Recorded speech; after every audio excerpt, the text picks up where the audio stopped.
Get ready for a powerhouse of inspiration. Principal Kafele.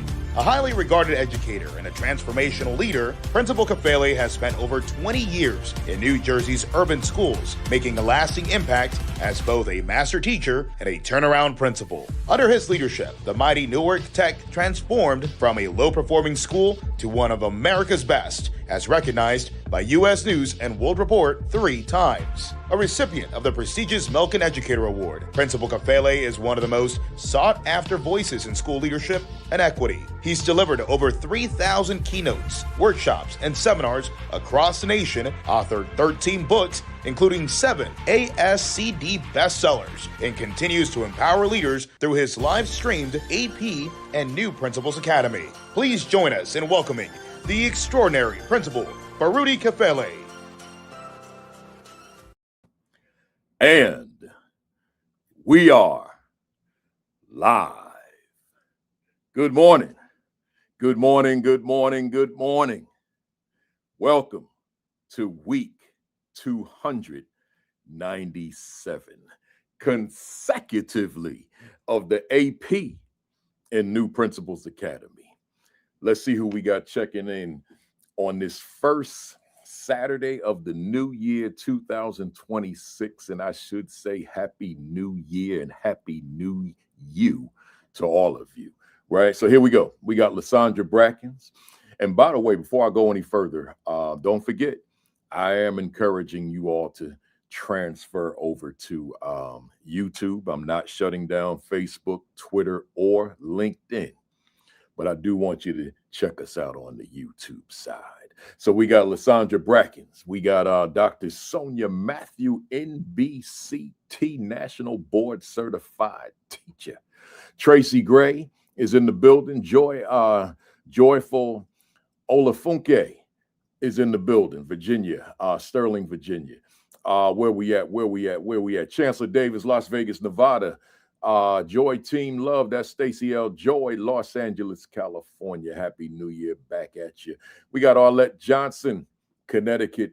LaKenya Rowland. One of the things about the YouTube, they harder to read, man.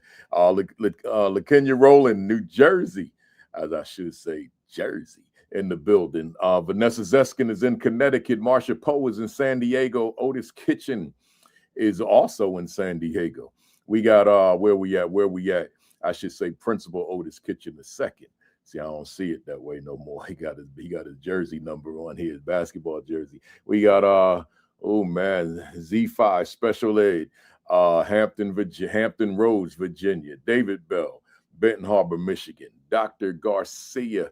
I'm gonna reserve my words, Dr. Garcia, for when I do my shout out. So Dr. Garcia, Edwin Garcia, Passaic, New Jersey, in the building. Jacqueline Harriet, good to see you. Napsy in the building. Nova Scotia. Melissa Jones Chunu is in the building. That's Dr. Melissa Jones Chunu is in the building.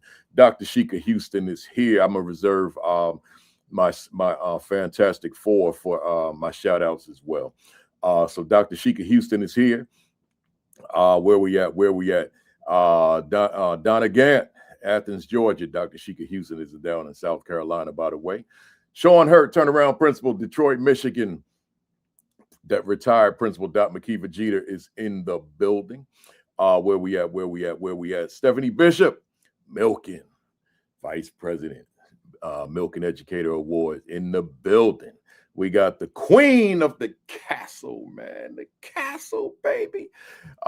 Kimberly Broughton Kafele is here. She said, good morning, folks. 2026 power. Bam. We got my man, Principal Eder Joseph is in the building. He's gonna be my guest. It's coming up soon. Looking forward to it too, man. We used to work together in Plainfield, New Jersey.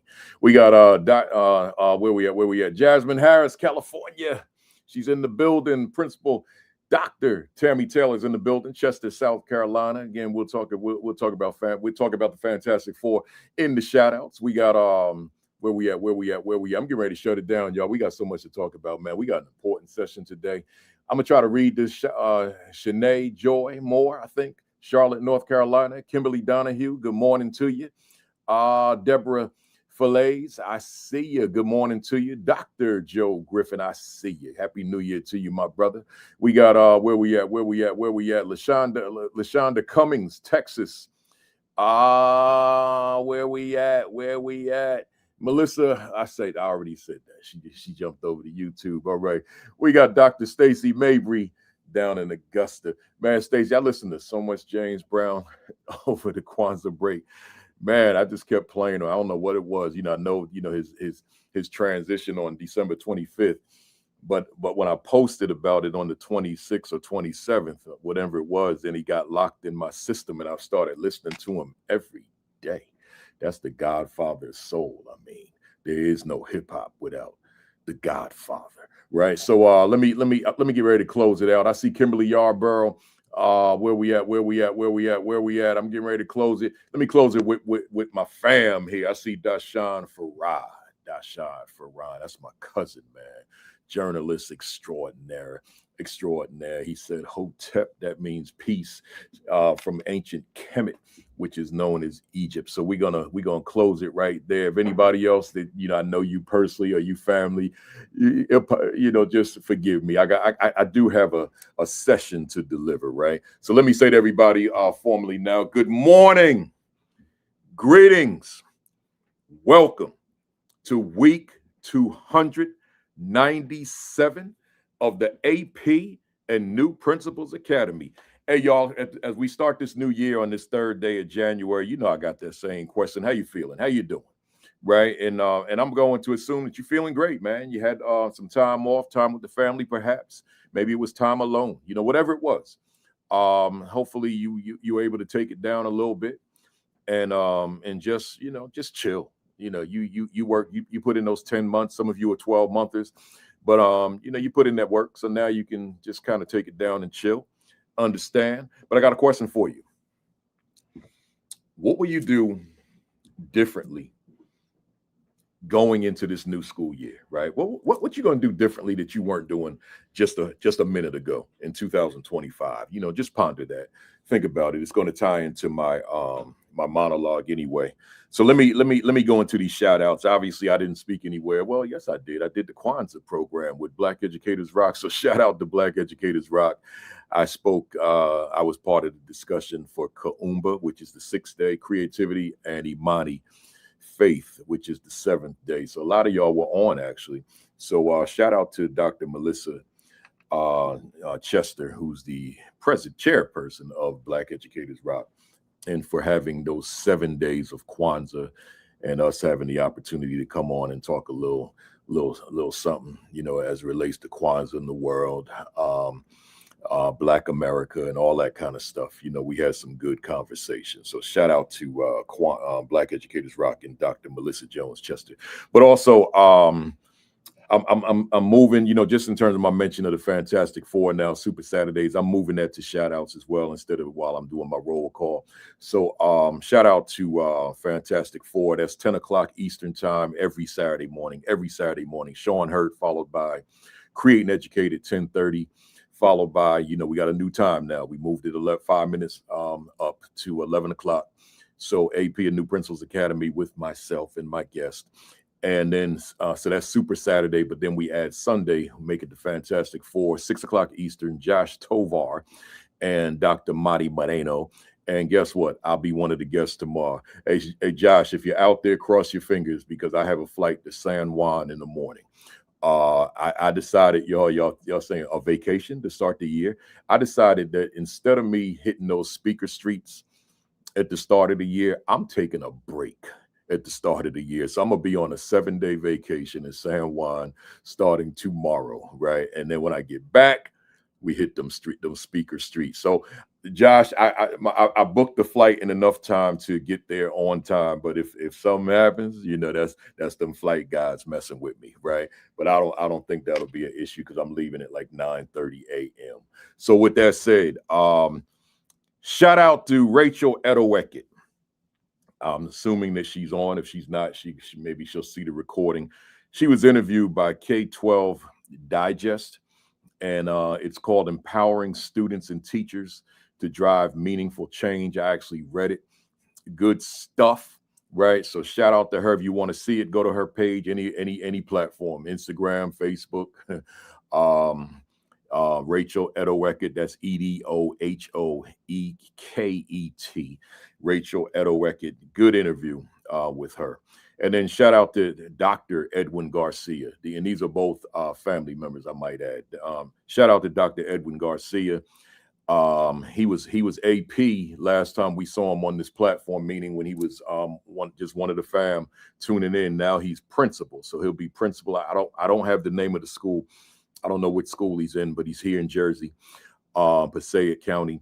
But Dr. Edwin Garcia, who was recently named assistant principal of the year, visionary assistant principal of the year under New Jersey Principal and Supervision Association. He's now also principal, right? So congratulations to you, good doctor. And he'll be a guest on here soon as well. It's coming up. It's in the calendar. I just don't know when, but he'll be on, right? So shout out to them. I hope I got everything in here that I wanted. Yeah.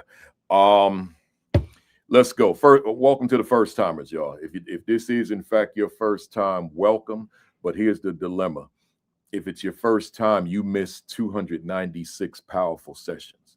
And when I say 296 powerful sessions, I mean that. Every session we've done is powerful, empowering, inspirational, right? So if you missed them, go to the YouTube channel, AP and New Principals Academy. Again, the YouTube channel, AP and New Principals Academy, and subscribe. And then hit the notification bell as a reminder that I'm live at 11 o'clock every Saturday morning. And then you'll be informed. And then you binge watch all of those, right?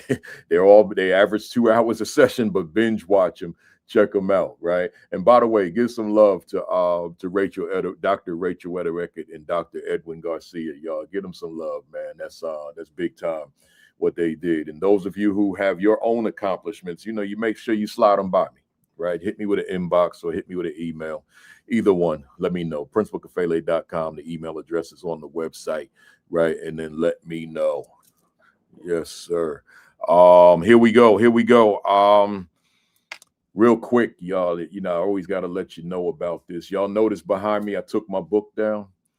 Right, I put a picture that used to sit on my desk of me and my 2 sons that you see right next to my picture doing my Milken notification. And then let me put this on the screen for y'all right quick. This is a jar. It says Daddy, and it's got all these little notes in it. It's a lot of, you can see it's a lot of them. And my daughter gave me this for Christmas, and it's just got a lot of stuff, things that's on her mind about me, mostly. About her as well, but mostly just our relationship. And it's really special. I think I was supposed to read like one a day, but I sat and read them all in one day. So I said, this deserves to go on this shelf next to this picture of my son's Jabari when he was a baby, and Baruti was a young dude, man. So yeah, it sits up there now with my Milken picture, man. That's when I got that award. That's when I got this pin, but we'll talk about it. All right, so let's go, y'all. The Nurturing Greatness Summit. That's the summit that we're doing February 16 in South Orange, New Jersey at Seton Hall University. I didn't cue it up on my screen, so shame on me. But it's on my Facebook page. Just scroll back a little because I went posting crazy the past couple of days, just going down memory lane. Maybe you might want to check out some of those. Check out the one I put with that one ad, particularly when I left my principalship. There might be some inspiration in that for somebody. That's on my Facebook page. But again, Seton Hall University, scroll back. I'll try to have that up later on toward the end.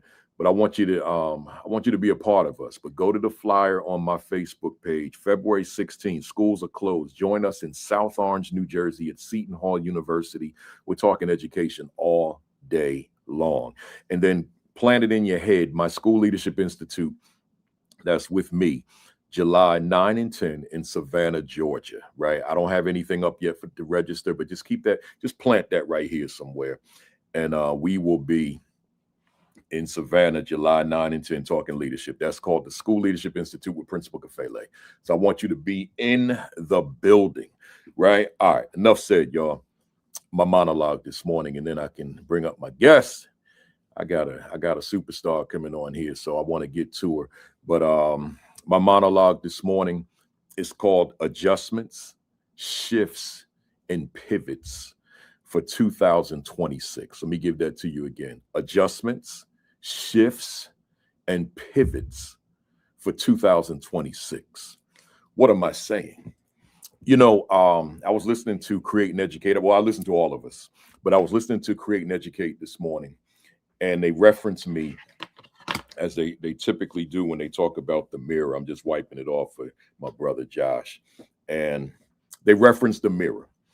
And this for me and for many, I think the mirror is just critical, right? It's critical to what we do, because it's symbolic of the game film that athletes use, right? So I break it down into self-reflection, self-assessment, self-adjustment, and self-improvement, while never losing sight of self-preservation and self-care.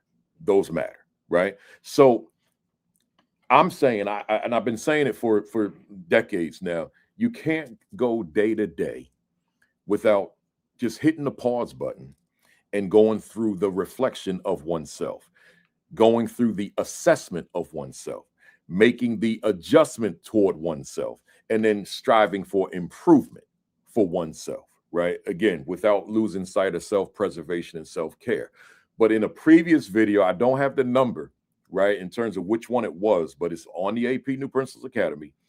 I did a whole session on the blueprint, right? Your situation analysis, your goals, and your plan, right?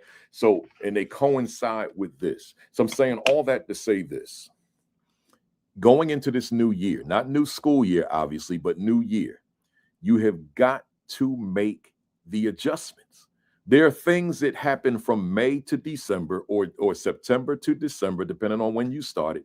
There are things that occurred under your leadership that you were not satisfied with, that you were not pleased with. Those things happen, unless you want to fake the funk and pretend that it didn't happen, right? There are things that occurred that you were not pleased with, that you knew within your heart and soul that you could do it differently, you can do it better, right? So that's the question I'm asking. So therefore, what adjustments are you making? So although you may have taken this vacation down and I ain't thinking about school, I'm not thinking about leadership, I'm not mad at you. But now that it's Saturday and then you got Sunday, I'm saying, all right, it's time to get back into that mode of thinking. It's time, right? You can still rest, but it is time. I'm gonna say it two more times. It is time. It is time that you now start transitioning back to leadership you, right? And as a part of that, and you know, you get your pen, you get your pad, or you get your phone, or you get your tablet, or you get your computer, whatever you use, whatever's best for you in terms of note-taking, documentation, all that kind of thing. You start doing that writing, and you analyze deeply, what adjustments am I going to need to make going forward on January the 5th, right? If it's a PD day, then January the 6th. But even that PD day, it may be some things, maybe the way you converse with your staff, right? Maybe there's some things you want to do differently there. Maybe that's flawed, right? Just the way you open up a meeting, just the way you sustain a meeting. Or maybe you're one that brings in a guest and you leave the room, right? So that needs to be corrected. Ain't no way in the world that as leader, that once you finish your preliminaries and your intros and then introduce the guests, that you're leaving the room. There should never, ever be a situation where your staff is being engaged to professional learning and you're not in the room with them learning what they're learning or hearing what they're hearing. So in some cases, that is the adjustment, right? Man, I usually leave the room. Right? I usually go to my office, right? Oh, I got my VP there. They'll turn key it to me. Nah, man. Nah, you got to be there, right?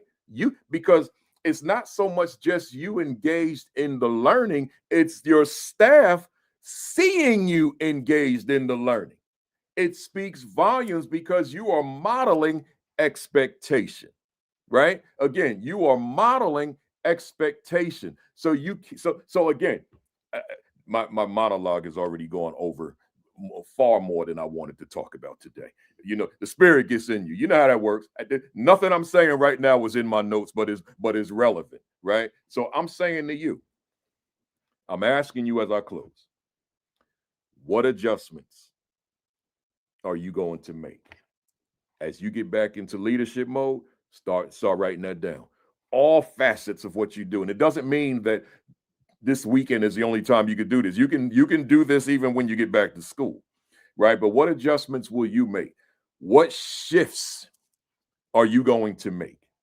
What pivots are you going to make as you move forward, right? So keep that in mind. And again, as a reminder, you can ask yourself that question every day, not just in a transition like between 2025 and 2026, every day. So keep that in mind. And with that being, and keep the mirror close to the vest. With that being said, that's my monologue, January 3, 2026. I got the big time guest coming on, but let me set it up before I bring her on here. And by the way, Boss Educator, I always never know what time you go live. Can you put right in this thread, please, what time, what day you go live, so that I can make sure that the fam knows, or they'll see it, because mine is moving so quick I might miss it. But Boss Educator, let them know when you go live so that we can make sure that the folks know, because you're part of our family. And I want them to know when you go live. Dr. Joe Griffin, same thing with you. I never know when you go live, so I miss you all the time. So Dr. Joe Griffin, Dr. Boss Educator Dr. LaQuanta Nelson, let the folks know when you go live. Just put it right in the thread. Put the days, put the week, the time, and all that kind of stuff. Appreciate that. Listen, y'all, I got a guest, but before I bring her up, let me say this to you. Back and I've said it before, but I say it every January. Back in I didn't promote my book, but we ain't gonna do it now. Back in December 1, 2009, I was in an assembly at my school that I had put together that was welcoming the Commissioner of Education. I had no idea the assembly was for me. I had no idea. I thought it was just the commissioner launching a new initiative statewide, but doing it at my school, North Tech, in my gymnasium. So lo and behold, it was a assembly that was for me. It was when I received the Milken Award. What a day. What a day, what a surprise. I want to actually show you that notification. I've had it on here before, maybe twice, but let me show you. It's 2 minutes and 41 seconds. This is when I had the surprise of my lifetime, when I was told that I am a recipient of the Milken Award, the Milken National Educator Award, the biggest award I believe that one can receive as an educator in America. So take a look.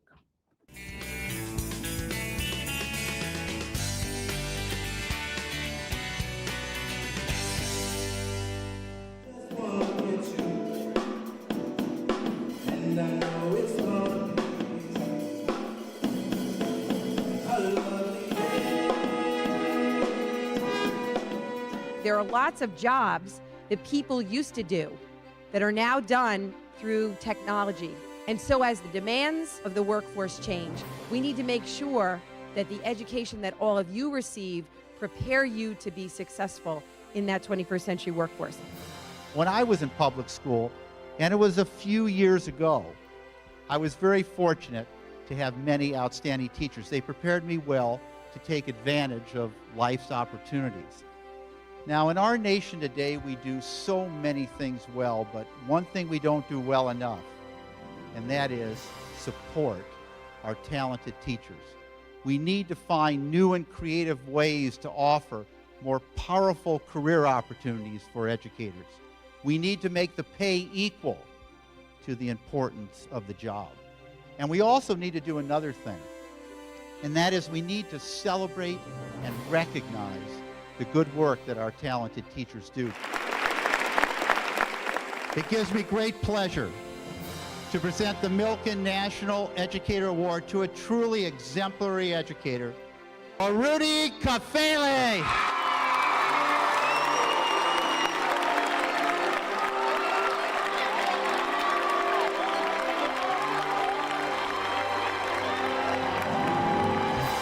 Principal Kafele cares about these young people, and I see all the hard work that he puts in and how he inspires the educators to do their job. We have champions all over this city, from the North Ward to the South, East to West, and in the Central. And today we celebrate one of the heroes of our hometown. I give him my thanks. I give him my gratitude. I give him my love. One more thank you to our great principal.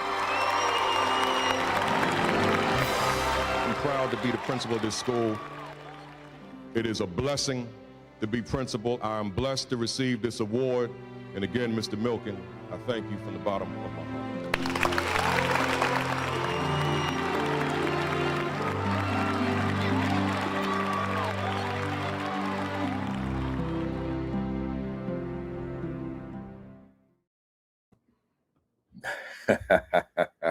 I'm sitting here smiling while I'm watching it, y'all. Yeah, man, that was, again, I didn't plan that. Man, I forgot to change my name back to principal on there. We'll get it. I didn't plan that. It was one of them things that just drops in your lap. You know what I mean? And you can't apply for that. You can't seek it out. It's either going to happen or it's not. So part of it is this pin. We reversed here. Here we go. This pin I have, right? And you wear this to special events. We as Milken educators, there's over 3,000 of us now. The Milken Award has existed since 1987. So there's over 3,000 of us now. And I've met a lot of great people within the Milken family. That's what we call ourselves. It's just a lot of us, man. And I've met some good people. I'm closer to some than I am others. Some of them, I call them my brothers and sisters. We good. So one of them, I met her when she got hers in 2018, who's my guest today. She's an instructional coach in Norman, Oklahoma. And she's just extraordinary in this thing called instructional coaching. She'll probably write a book about it. I'm sure. We never had that conversation, but I can't see why she wouldn't. So let me get her on up here so that you guys can meet her.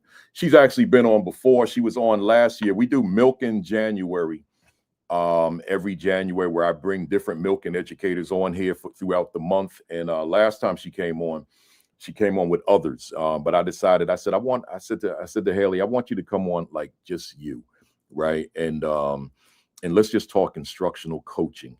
Let me see what Marcus said. He said gives him chills every time he watched that, brother. I appreciate that. I appreciate that, man. It gave me chills that day too.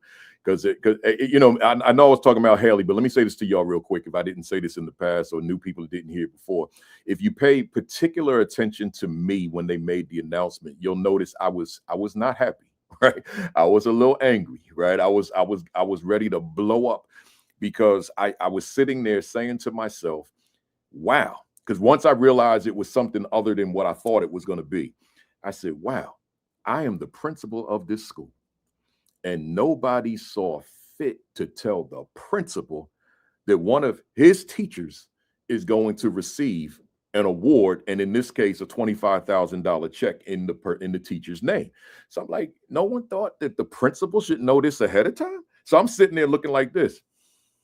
I'm like, man, if you go back to YouTube and just watch the video, you say, I'm mad, boy. I'm ready to explode, right? And then he said, Principal Workload Kafele. So I'm like, oh, right. So that changed everything. But yeah, I was not happy that day. That whole intro that was going on, I was not a happy camper. And then they said my name. I said, okay, now I know why they didn't tell me. You couldn't tell me, right? It was a surprise, right? So, but anyway, I got Hailey Elaine Couch, who had the same surprise in 2018. Hey, Hailey, how you doing this morning? Unmute yourself. You muted. Well, let me try that again. Yeah. How you doing? Good morning, Principal Kafele. Good morning, family. It is such an honor to be here this morning on this beautiful day of January 3rd. Thank you so much for having me. Oh man, this is a good way to start the year because when we talk leadership, instructional leadership, but that instructional coach, they go hand in glove. I couldn't think of a better way to launch the new year other than to speak about what you do best, right? You probably teach better than you do the instructional coaching, because I know that's your passion too in early childhood and elementary ed. But in terms of the leadership, the role of the instructional coach, a fam out there, the role of the instructional coach. Do you realize, fam, before I read this bio, that there are a lot of instructional coaches in the world who are being misutilized? Do y'all realize that? Do you realize that there are a lot of instructional coaches in the world who could be doing so much more and productively than what they do? And do you realize that a lot of that is rooted in the leadership? So I put this topic together: challenges of the instructional coach, administrator, teacher dynamic. Woo! Woo! Woo! Let me read this bio, y'all. Stay with me. Hit that. But while I'm reading the bio, do me a favor. Hit the share button, the retweet button, the repost. Text somebody, call somebody, tag somebody. Let them know we are live. Woo! Hailey Coach. I'm used to saying Elaine. That didn't sound right. Hailey Coach, because Couch. I mean, I'm used to say Hailey Elaine Couch. Currently, I even said your last name wrong because it threw me off. Hailey Couch currently serves as a district elementary instructional coach for Norman Public Schools in Norman, Oklahoma. She brings a strong foundation in early childhood elementary education. I'm read fast, y'all. Having previously taught kindergarten, second grade, as well as serving as an instructional coach for the Oklahoma State Department of Education. Hailey earned her bachelor's degree in early childhood education from Oklahoma City University in 2013, and later completed a master's degree in educational administration, curriculum, and supervision from the University of Oklahoma in 2021. In recognition of her impact in the classroom, she was awarded the National Milken Educator Award in 2018 and was also named the Teacher of the Year during the same academic year. A passionate advocate for educators, Hailey is a co-founder of the Activating Milken Educators Project, creating connections to inspire future educators in Oklahoma. This initiative supports pre-service and early career teachers with the goal of strengthening educator pipelines and improving teacher retention across the state. At the Milken Educator Awards Forum, Hailey has facilitated numerous roundtable discussions in focusing on teacher mental health and well-being, a priority she is deeply committed to. Early in her career, she was selected as a part of the small cohort of Oklahoma educators to travel to China, where she visited schools and engaged in cultural immersion experiences. In 2021, Hailey collaborated with the state representative Jacob Rosecrans, hope I pronounced that right, and fellow early childhood educators to help create the Oklahoma Play to Learn Act legislation that promotes developmentally appropriate play-based learning through movement, creative expression, exploration, and dramatic play. During the pandemic, she launched Couch Corner, which entailed virtually reading to hundreds of children and families to maintain meaningful connections to literacy and learning. As instructional coach at Norman Public Schools, Hailey prioritizes continuous improvement and lifelong learning, engaging educators in coaching conversations centered on effective instructional practices and classroom management to positively impact student achievement across the district. She provides ongoing professional development and is instrumental in the planning and facilitation of Norman Public Schools' New Teacher Academy, which is designed to support new educators in areas such as classroom management, procedures, expectations, and foundational instructional practices. Hailey also leads the Norman Educator Exchange, a professional learning initiative that fosters collaboration and shared expertise among educators. Furthermore, she has had the honor of presenting with her instructional coaching colleagues at the Cooperative Council for Oklahoma School Administrators Conference over topics including instructional coaching, coaching tips and strategies, collecting coaching data. As a lifelong learner and public education advocate, she is deeply committed to empowering and celebrating educators and fostering their growth to support students in meaningful and equitable ways. Man, that's a lot said there. A lot said. Let's go. Hey, fam, we ready to get going, man. Do me a favor, y'all. One more time. Hit that share button, hit that retweet, hit that repost, tag somebody, text somebody, call somebody, hit the Facebook groups up, leadership groups. Let them know we're here. And also make sure you hit that like button, especially on the YouTube side, but all of them. Hit that like button for me. Even if you dislike it, like it anyway for me. You're here, so like it for me. Hey, Hailey, let's jump into it. You have a strong background in early childhood, elementary education, and instructional coaching. Yes, sir. Why such a strong interest in early childhood and elementary education? And I'm gonna take myself off the screen for a second because I left something in the other room, right? Why such a strong interest in early childhood and elementary education? That's a powerful question and powerful start. And it's very fitting because early childhood education, that is where it starts, right? Early childhood and elementary education is so powerful, and it is so imperative to create those wonderful and exciting memories and core memories, right? In those early years, they're intricate, and those kiddos, those sweet babies, they deserve that education coming right into school, their very first experience into that school setting, and falling in love with it, right? That is the goal, falling in love with learning at that young early age. That building that foundation in those early years is crucial. Yeah. Crucial. And then instructional coaching.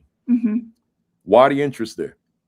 Oh man, I'll say this: I love coaching all teachers, but I love coaching with those early childhood educators truly, because that is where that foundation lies, and that support. And so going into those pre-K classrooms and those kindergarten classrooms and first grade and second grade, and just seeing the power and seeing those teachers creating those wonderful and powerful learning opportunities for those kiddos is really important. And so as an instructional coach, it's so special to come in to see those teachers shine and see those students shine and learning and getting that confidence and early on in their career as a teacher, but then also early on in the students' education.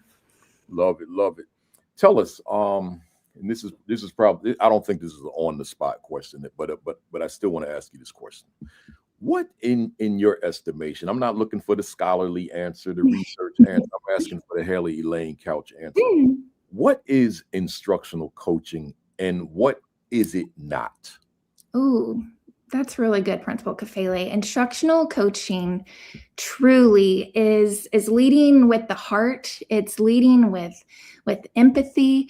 It's building those relationships early on, right? And valuing teachers' expertise. It is not I've got you. It's I got you.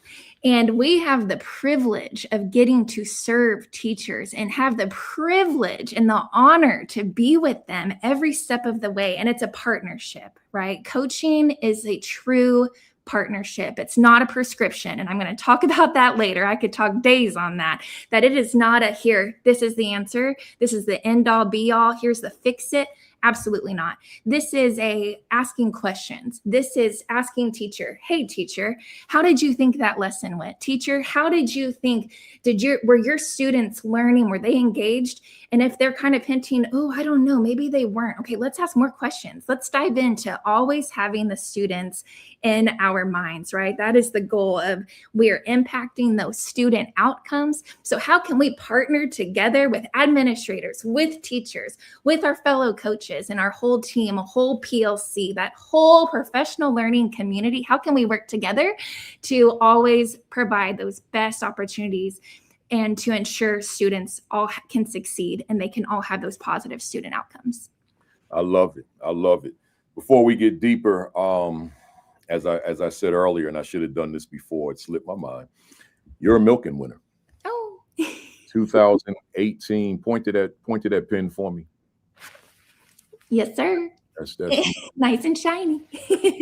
We call that the power of the pen. Mhm. That means a whole lot of things, which it will take too much time to get into, y'all. But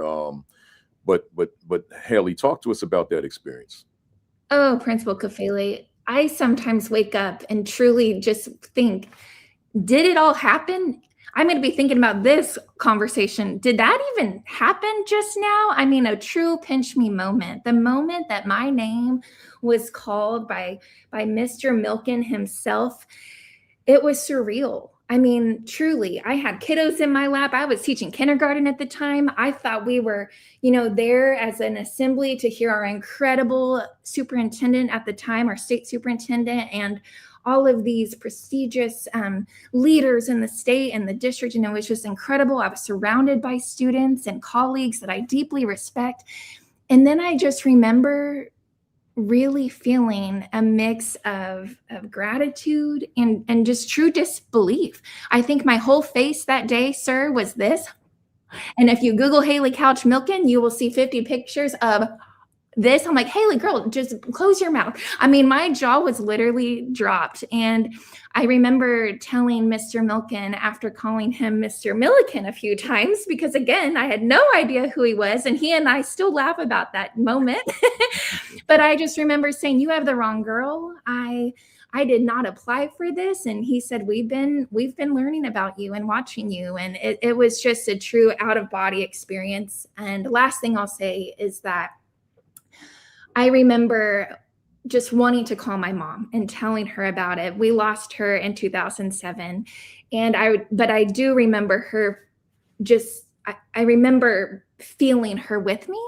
And I called my dad, I called my husband, my heroes, and I told them the news. And it was really just a life-changing day. And I cannot imagine to this day of not having the Milken family in my life and those connections that I have right now. It's truly surreal. So surreal experience. Yes, sir. And it's interesting. All of us have a story. Yeah. And you know what else is interesting? When you said Milliken, the volume of people, when they read my bio, when I'm getting ready to speak, do a keynote, Mhm. they say the Milken Award. Mhm. And I don't know where they're getting that syllable from. I don't know. But I hear, I would say literally 99% of the people in my bio say the Milliken Award. That does make me feel a little bit better. That past 2018 Hailey makes her feel a little bit better. Let's get deeper. I want to read something that I wrote in this book. Yes. What is my value instructionally to the teachers I supervise? I said a principal or an assistant principal who is not an instructional leader is simply a building administrator or a building manager. In other words, if you are not an instructional leader, your connection to the instructional program at your school does not go beyond high expectations and accountability via evaluations. I'm just making a strong argument, and I've been making it for a long time, that if you're not engaged in the instructional process of your school, then you're not that instructional leader, and there's so much lacking from what you do.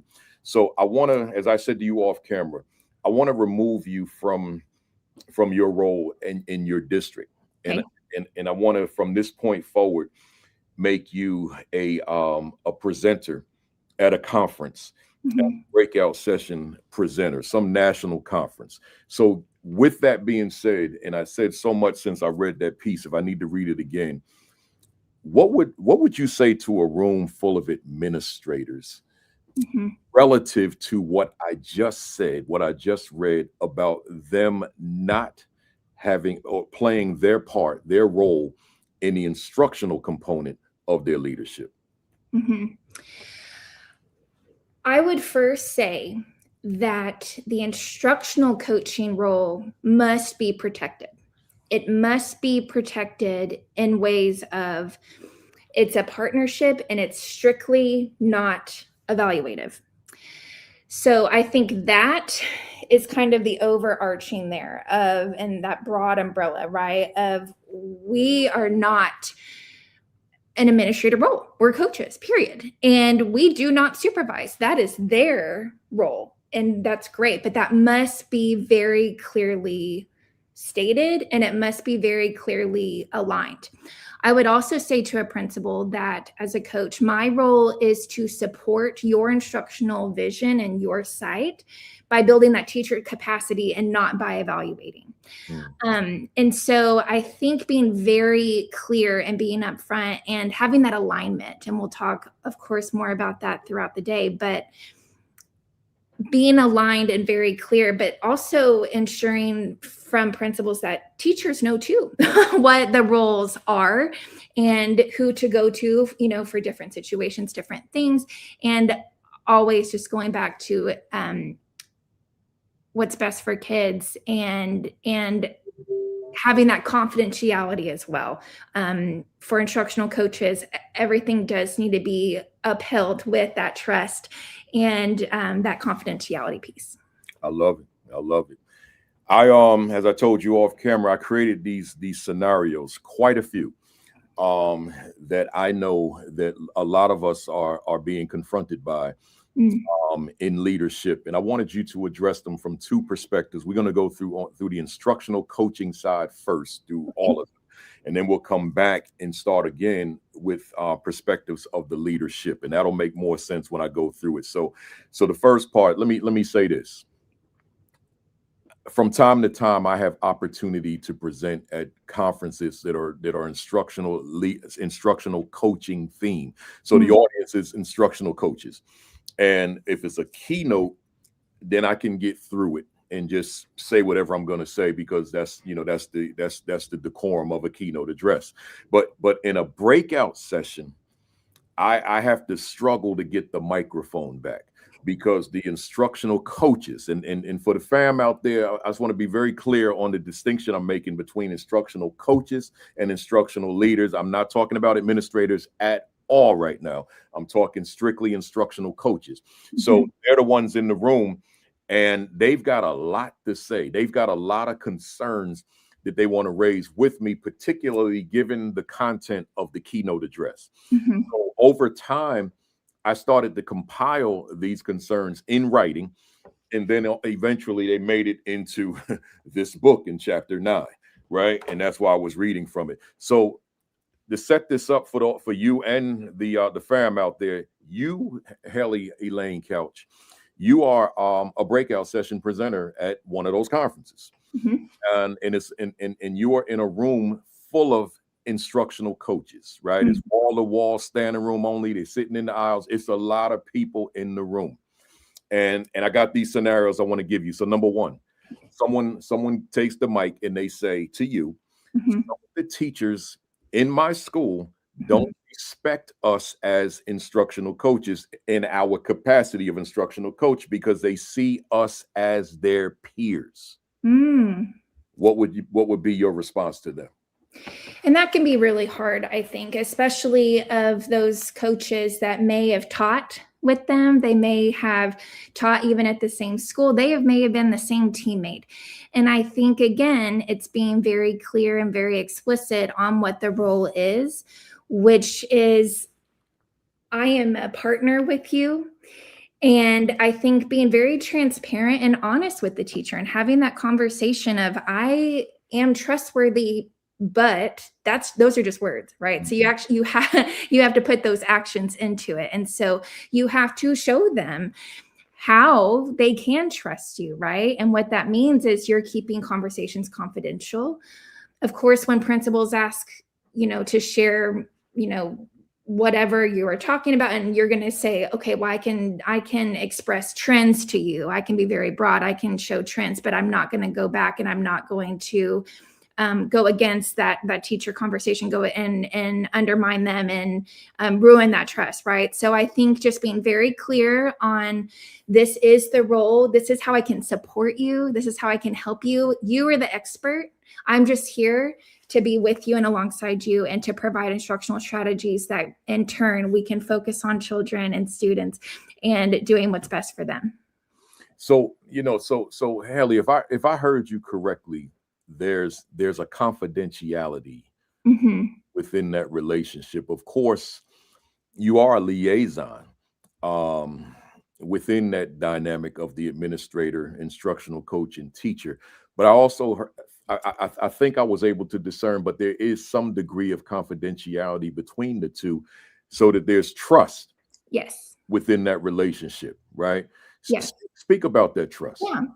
I think coaches must protect teacher trust while respecting those other needs. And I think that being clear about confidentiality is crucial, because telling the teacher this is confidential and I am not going to go run to the principal, I'm not going to go run to your supervisor who is literally supervising you, I'm not going to go tell them about this conversation. That is the worst thing an instructional coach can do. Hear me, somebody. When you are having those conversations with your teachers, you are with them. That is who you are serving. You are serving them. You are working with them, and your focus must be on that beautiful relationship and that trustworthy and that approachable and authentic, relationship. And I think if a principal comes to you and says, okay, again, like I said, like, what are you working on? Of course we can say trends, but we're not going to break that trust, because then you've lost the teacher and they're not going to have that buy-in and want to work with you. Yeah. Good stuff. Let's go to the second one. Here you are, you're in the breakout session, and you've given the folks the mic to express some of their concerns, and the instructional coach says to you, we lack real authority because we are not administrators, and thereby that hinders our ability to be productive with the teachers that we serve. I would say the administrators, their role is to evaluate, and our role is to be that safe person to help provide that psychological safety. And so again, being clear on that, and then providing different ways of how that trust can be built, I think I would talk about. And I think I would also ask questions with those instructional coaches too, and ask them, do they feel safe with you? Do they feel like they can open up and they feel like they can be very vulnerable with you? I think vulnerability is a really crucial piece too with the coaching. And so reiterating that we are here alongside them and we are not going to evaluate. And so just being transparent with the teacher again. Yeah. Being transparent. Mm-hmm. Next one. Some of the teachers don't feel that we are needed. I think everybody can be coached. I think principals can be coached. I think superintendents can be coached. Coaches can be coached, and teachers can be coached. But valuing the teacher's expertise, valuing the teacher's past experiences, and celebrating their successes. And I think that's a really major piece too of getting that buy-in with teachers of let's go learn from them. Hey, teacher, as a coach, I would love to learn more about XYZ. Can I come just place myself in your classroom? And can I come observe and learn from you and with you? Can I model a lesson with you? And so being very, gentle, keyword gentle, into that, getting into that, partnership, and expressing that it's not going to be I'm going to come in and I'm going to tell you, you have to do this and this and this. It's going to be asking those questions. And so valuing their expertise, valuing their knowledge, and, going with them side by side. Yeah. I was, when I'm on the treadmill, I listen to a lot of podcasts. So I was on the treadmill yesterday, and I was listening to this interview between Shaquille O'Neal and Tom Brady. Brady was the interviewee, and he was saying how most of us will consider him the GOAT, the best quarterback ever, and of course some will debate that, but you got to have him at least in your top three, right? Mm-hmm. So. But he was saying how he loved being coached hard by Bill Belichick. right? He had no issue with that. So my point in saying that is, I'm really just agreeing with you, that no matter how talented you may be, or you may think you are, as you just said, everybody can still take coaching, right? Coaching is only going to take us to another level, assuming that person has something to offer to take us to that level. So here in that regard, Tom Brady felt that Bill Belichick had something that's going to help him to become this better quarterback. And obviously with 7 Super Bowl championships, you can't argue against it. Michael Jordan loved coaching, right? Being a coach, right? So, all these superstars who are at the top of their game, it's not like they become so great and now the coach says, all right, you go during practice, you go and do your thing and I'll be over here with the rest of the team. No, everybody's still being coached. Yeah. So as a teacher, assuming that we got the right instructional coach in that building, right? Or coaches in that building, that teacher should theoretically benefit from the fact that there is, in fact, an instructional coach in the building, because sometimes there's not. Absolutely. I think everyone can benefit from it. And it starts with the principal, right? And that we are all being vulnerable. We have curiosity. We have willingness to learn alongside each other. And it's an ongoing journey rather than a destination, right? We have to get here. No, it's about that whole process of let's learn and grow together. Let's ask questions. Let's examine practice. Let's collaborate with each other. Let's align that time together to really think about what is best for kids and how are we going to get there, and let's do it together. And that veteran teacher teaching 20, 30 years, they have so much to bring. Let's learn from them. Let's showcase them. Let's highlight them. And then let's ask those questions, and they can all grow too. We can all grow. We have to model as a coach the lifelong learning, right? And we have so much to do. There's so much more work to be done, and it's together. Together is that beautiful piece. When we're together, we're stronger. And so, yeah. Love it. And see, I want to highlight something that Constance Sherrod said. Also, we must remain coachable. Yes. In the work. We use that word in sports so much because there are athletes. I could rattle them off the top of my head right now, which I won't do. Don't want to be sued by anybody. But there are athletes who are not coachable. Yeah. So therefore their legacy is tarnished, right? So the same thing applies in the school. So let's talk about that for a minute. This wasn't even one of my questions. Thank you, Constance. Yes. What are your thoughts on that? Well, actually, it is one of my questions, but I didn't use that word. What are your thoughts on the uncoachable teacher? That's hard. That's really hard. And again, break out yes. your consultant. We ain't talking about your workplace. Okay? You have to be brave, and you have to be bold, but you also have to be delicate. And you have to be gentle. And sometimes, the teacher may have had a really hard time. Maybe they had a really terrible and negative experience that made them want to be sorry.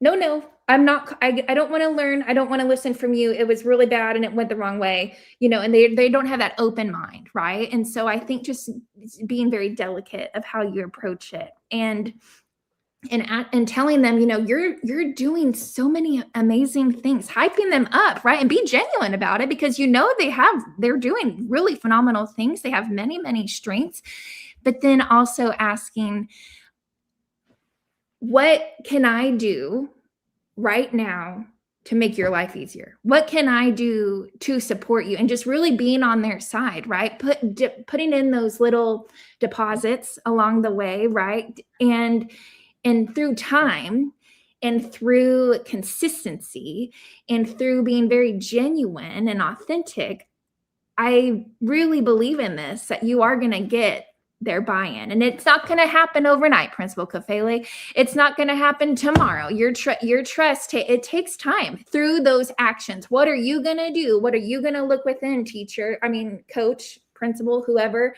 And how are you going to ensure that teacher feels safe with you? I'm thinking about you now, and just I've been around you multiple times at the Milken Forum each spring in LA. Mhm. And I know your communication skill set. I know your people skills. I see you. I see you in relationship communication with me, but I Mhm. also see you in communication with others in the room, and then I see you on the platform when you're speaking. So talk to us about the significance of the communication skill set of Mhm. the instructional coach. Listen, that's my answer. You have to listen. You have to be an active listener.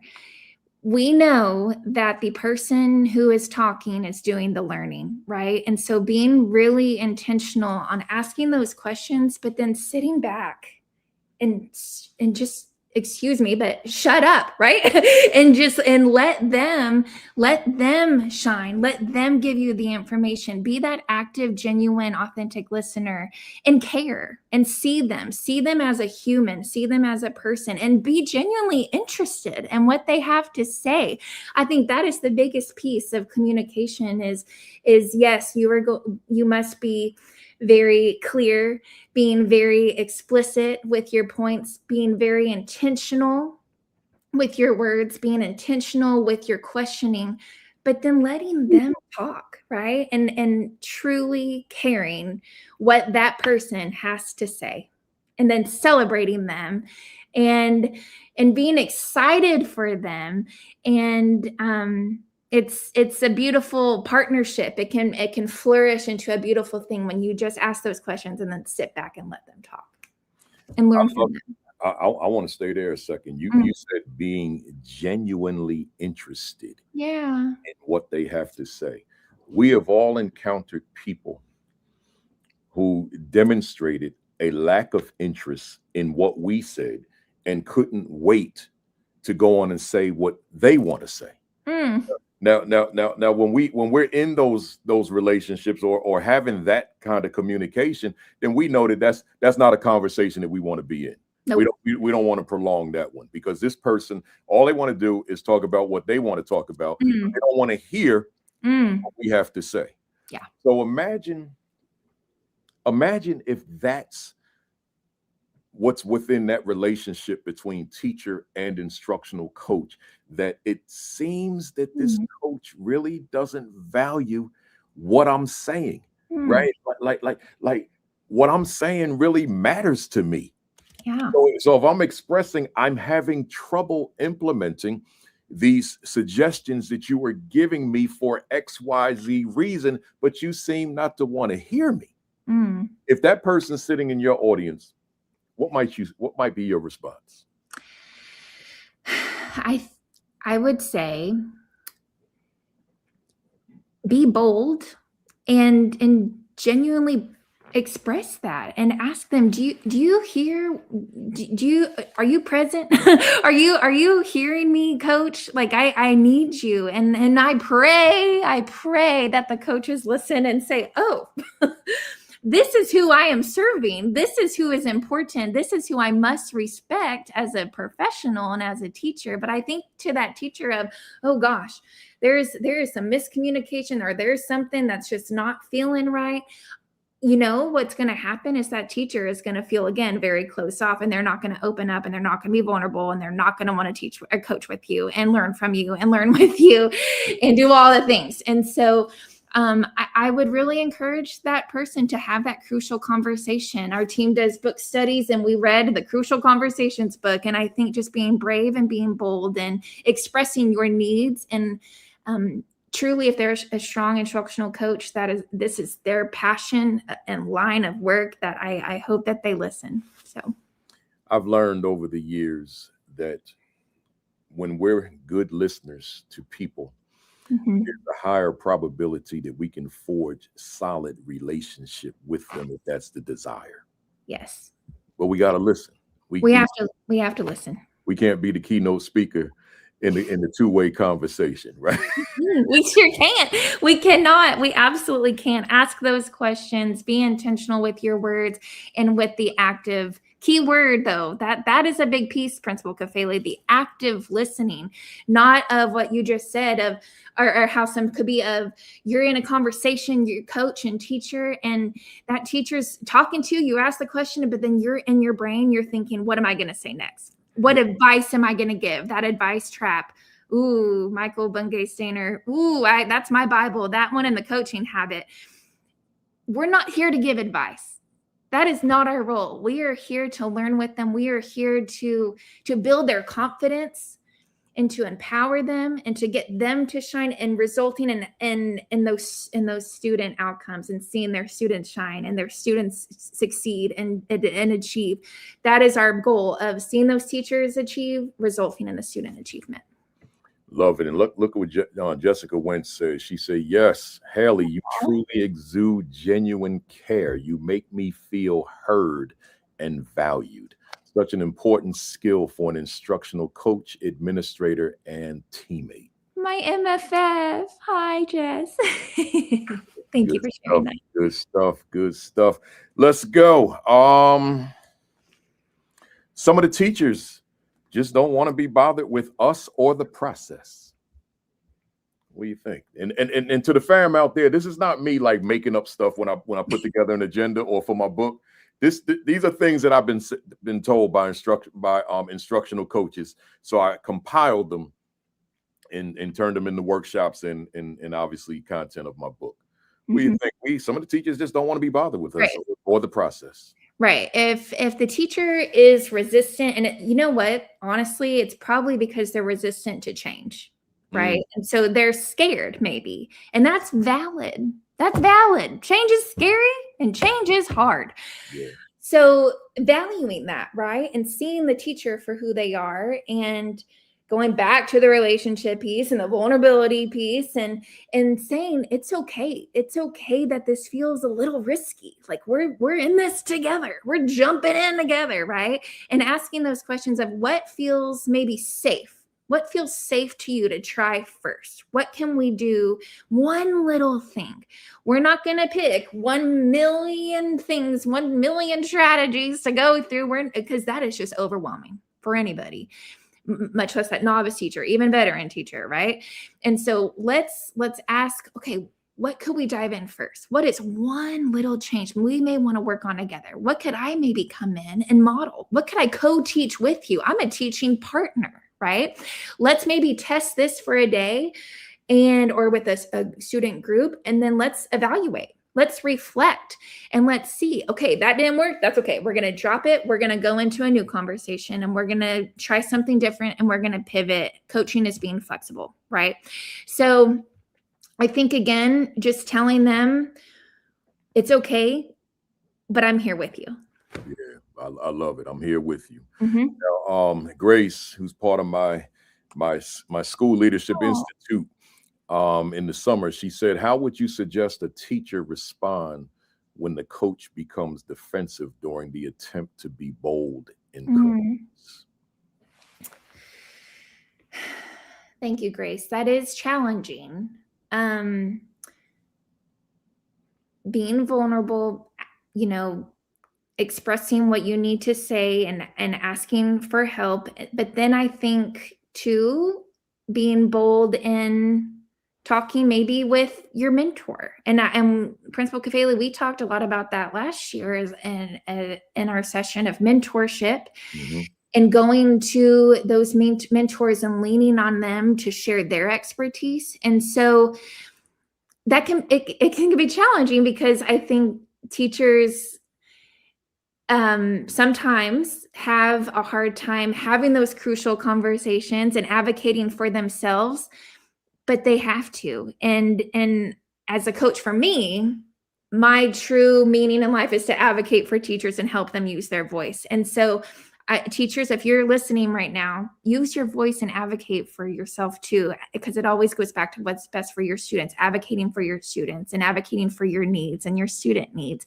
So leaning on those mentors, going to them and asking questions. Hey, Hailey, my coach, is just not really being helpful, not really listening. What would you do? What could I do? And chances are they're probably going to say, talk with her and be open, because hopefully, again, that coach will listen. And if they don't, it may just need to be another approach. We've talked about this last year as well, as mentorship. Partnership is very important, and the partnership with coach and teacher is very important as well. And it may not be the best fit, and that's okay. There can be some pivots maybe along the way. This one is interesting. This is Dr. Rella Hicks, longtime family of the AP New Principal Academy. She said, I'm only a month or so removed from coaching, but trying to keep coaching as a part of my AP experience. So in other words, she's a brand new assistant principal. And obviously her coaching was probably a heavy duty part of her resume to get her to the AP position. One thing that always helped me was showing teachers that I am ready to roll up my sleeves to work. I'm not asking you a question on this one. I just wanted to kind of highlight it that and I guess I'll say to Dr. Hicks, and you can chime in if you want to, that Dr. Hicks, what you did as a coach, try your hardest, your absolute hardest, to not deviate from who you were before you took on this AP position. I know what's on your plate. I get it. I get it. What's on your plate as an AP. But just remember that who you were as a coach was critical. And you knew that from the work that you did. So if discipline is an issue in your school, which I would not know, and the other ancillary things that have nothing to do with instruction, you're going to have to strategize with your administrator and figure out, how do I continue to do what I did best? And that's that coaching that you did at the time, right? Good stuff. As Dr. Karen Cooper said, as principal, I also coach teachers. And that's crucial. Like we don't become administrator, and now that thing that we used to do that made teacher great, now we step away from it. Right? Hold on to it. We evaluate them at the end of the day. It's still got to be there, right? Yeah, and Principal Kafele, I think that too, of the principals, they wear many hats. I mean, there's more coming at them, right? There's paperwork, there's discipline, there's parent conversation coming in hot, right? And but the core is students.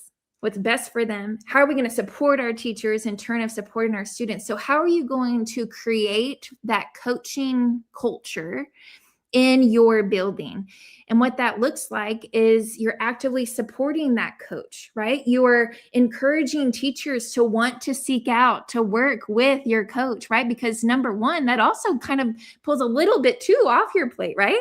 And trusting that coach as the person that they can come to if they need it and different needs. And hopefully they do want to do that. But the coaching culture, it's not a program, it's that mindset. And it starts with the principal, right? And when leaders model that mindset, coaching becomes something that teachers lean into rather than avoid, right? They realize that it's something that's not done to them, it's with them. It's not for them, it's with, right? And coaching just, I mean, it boils down to coaching helps teachers refine, reflect, and grow in ways that are just sustainable. And so having the principal have that buy-in and having that strong coaching culture is so powerful, and one of the best things you can do as a principal and as an assistant principal. But bring in all those strategies that you had as a coach. Yes, you're evaluating them. Yes, that is the main difference. You are their supervisor now. But that doesn't mean you can't go in and model with them. That doesn't mean you can't go sit in classrooms and be visible. That's instructional leadership to its core. So good stuff. Good stuff. You know, Todd Feltman over here in the East Coast, Bronx, New York City, he said, how would you support a coach who is acting like an administrator toward teachers? How would you support a coach who is acting as an administrator? It goes to role clarity and focus, right? Role clarity. Yes, sir. And being very clear, being very upfront that coaching must be about growth, not evaluation. Those clear boundaries between coaching and evaluation, they protect the work. And I know that I am not a principal. I'm a proud coach, and I wear it with pride. And I think what you would, how you would support that coach is having those conversations of alignment, right? And thinking through, okay, these are my tasks, being very clear what those look like, and just having that honest conversation. Yeah, good stuff. Is let's go. I could see that we're gonna be coming back for part 2. Well, yeah, because I'm skipping some. Some of the teachers feel, yeah, this is it. So again, for anybody that just checked in, we've made Hailey an instructional, a presenter at a national conference, and she's a breakout session presenter with instructional coaches in a room, standing room only, packed room, and they've got concerns. So here's a concern that they raise. Some of the teachers feel that our presence in their classrooms is an intrusion or even a distraction. You have to be very, very intentional about that. Of the role of a coach is not to go in and get all the students hyped up and off task. The role of the coach is to not go in and completely just disrupt what the teacher is doing. The role of the coach is to go in and help the teacher assess that current reality. Maybe what that looks like, we're going to be doing some video, but it's, again, not evaluative. No one else is going to be watching those videos. It is about teacher growth resulting in students' growth. And so I think just being, very, very intentional with that is key. Good stuff. I'm gonna keep moving because I got so much on here. Instead of me engaging you in a conversation every time we do one. Some of the teachers feel that since this is a good one too. Some of the teachers feel that since administration isn't typically in their rooms, why should we be in their rooms? Research shows that being visible, right, is so imperative, and principals should be in those rooms, because we know that those behaviors will diminish, right? Because when those principals are very, very visible and those students see them, and it's not it should become part of the norm, right? The culture. But coaches, though, we do have a really, really exciting part of our role, because we do have sometimes more time, right? I mean, it depends on the school, right? But we do have more time to get to be in classrooms because we're not handling more of those behaviors and those parent conversations. So I would just say it's a part of the norm, and hopefully it starts with that principle of creating that strong coaching culture, that it's safe. It's safe, growing, and reflecting time to do with your coach. One more, I skipped a whole lot because I want to get to the administrative side, but we touched on this, but I want to give you the full context.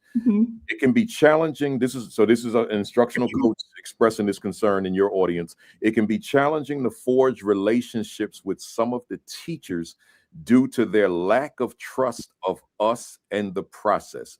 These particular teachers feel that we are reporting back to administration on their performance in the classroom. Relationships and trust are the foundation of coaching, and creating that psychological safety for growth. Oh man, I can't talk about that more. And ensuring that all humans really, they feel seen, smart, and safe. And that psychological safety is that prerequisite for instructional risk-taking. Therefore, the teacher must feel safe when working with me. And so, I mean, it starts there. Instructional coaches must really establish that credibility and the trust without evaluative authority, creating those safe spaces for that reflection and growth. Love it, love it, love it, love it. All right. So we went through about half of these scenarios, but now I want to go back. I want to revisit them. But now you're in a different session. So you got two sessions at this particular conference. So you spoke to the instructional coaches in session 1. Now you got session 2 after lunch. And it's a room full of administrators, both principals and assistant principals. So now this assistant, so it's Q&A, and the one of the administrators says, I have instructional coaches who report that there are teachers that don't respect them in their capacity because they see them as their peers. So same wording as the coach. Now, what would you say to a leader who is expressing this concern that my teachers are telling me that they don't respect my coaches? Yeah, I would tell them to. I mean, let me reverse that. My coaches are telling me that the teachers don't respect the coaches. That's what I'm saying. Yeah. The teachers do not respect the coaches. Yeah. Yeah. Teachers need to hear from their principal, from their supervisor that well, let me go back. Principals cannot force the teacher to work with them. Okay. So we know that, because then you're not going to get the buy-in. However, they can encourage the partnership. They can encourage that, this is what you can get out of it. Right. And so I think the teachers need to hear that. Teachers need to hear that this coach has this and this and this and this to offer. And it's exciting. It's exciting to learn and grow with them. Give it a try. Just give it a try, simply. I love it. This whole book, What is My Value Instructionally to the Teachers I Supervise? This whole book is about creating a culture of instructional leadership. Because if there's no culture, and forget about the language school culture. That's macro. I'm talking a culture of and for instructional leadership, in order for instructional leadership and instructional coaching to be able to coincide and exist. So now Dr. Cooper says the principal should also build a culture of learning that includes coaching. So essentially saying what I just said in her language. Not only by coaches, but also other colleagues. My question to you, Hailey, what are your thoughts about a school where the intentionality is there for instructional coaching, but the culture of the building does not support it? If the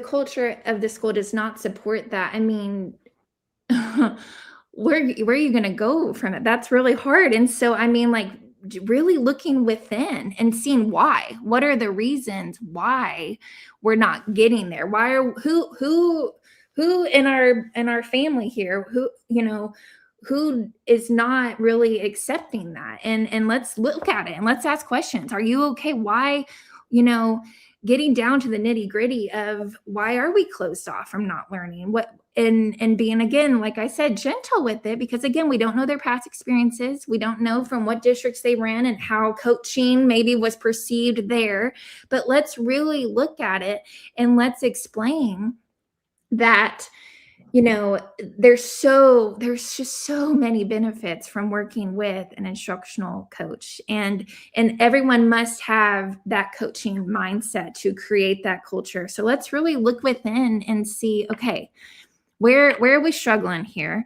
And let's look at our data. Let's look at our students, right? And honestly, those conversations, they're going to bring up a lot of some needs. And ooh, here's a coach that can work with you on this and this and this. Why don't we just try it?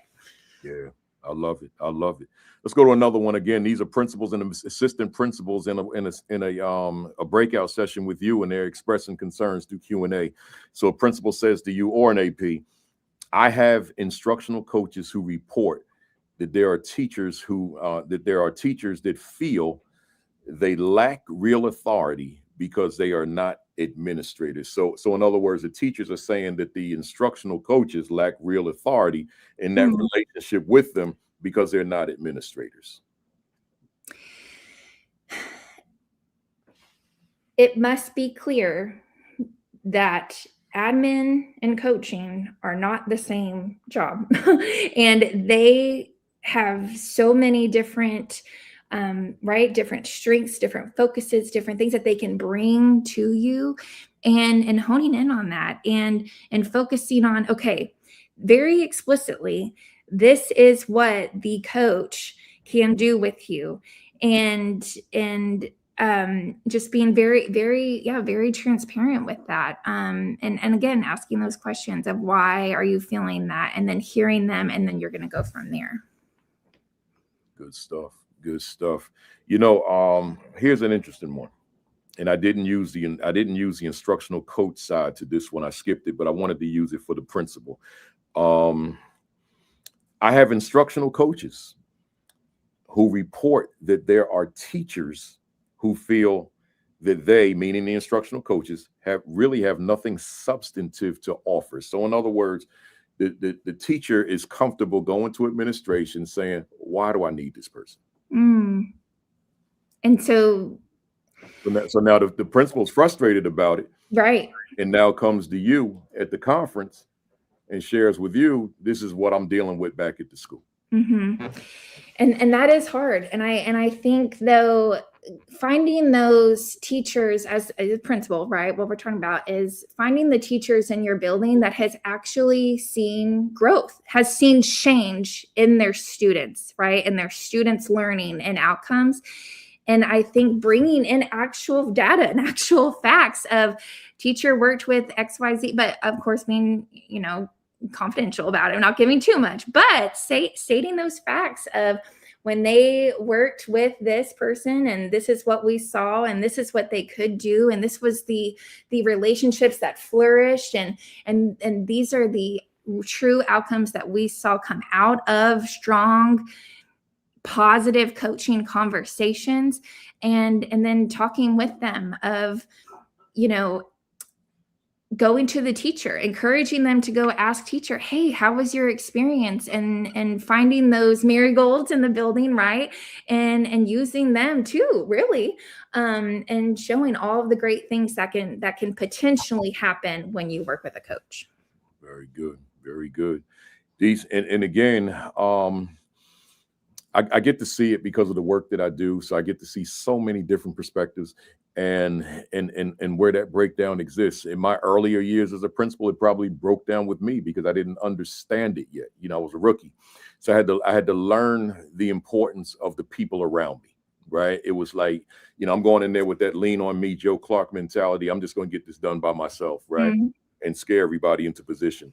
But you learn over time, you've got people in these various different roles who are very good at what they do.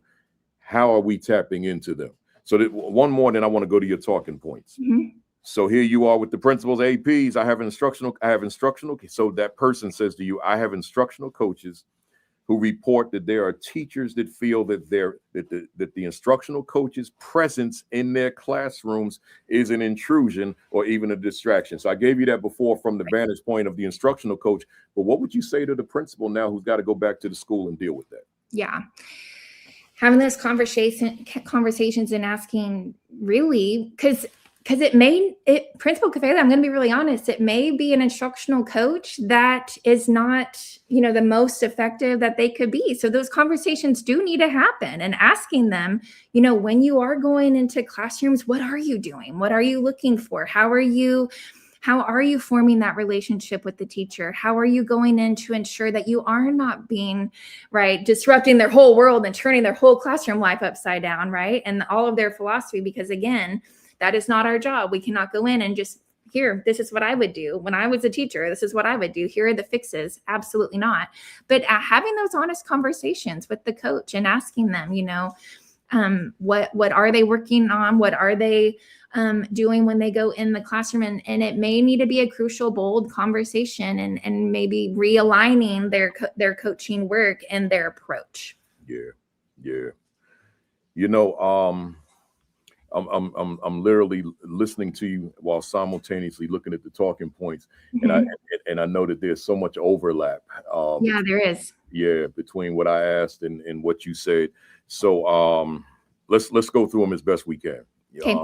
Fam out there, we got 5 of them, and they're strong too. I'm gonna go to the ones that we didn't talk about first. And that would take me right down here to time and capacity constraints. Let me read what you wrote, and then you take it there. You said limiting time and competing demands require coaching that is strategic, flexible, and responsive to the teacher's capacity. Coaching must be flexible, realistic, and responsive to what teachers can actually sustain. Small, focused moves often have more impact than adding one more thing. That said, floor is yours. Yes. So I love this topic. It boils down to this of aligning time. Principal Kafele, you had a guest on previously in 2025, Dr. Vincent, and she stated on your platform that we cannot just make time, we must align time. And so scheduling and prioritizing those moments for coaching in a way that works for the coach and the teacher and the principal is crucial. We must align the time. So Dr. Vincent, if you're listening, shout out to you. I watched your whole session. And also with her, it was Dr. Wortham. That's right. And yes, and she Dr. talked. Roberson, the 3. Yes. She talked all about that impact. And I don't want to misquote her, that impact begins with observable routines. And she talked all about creating those habits. Read Atomic Habits if you have not.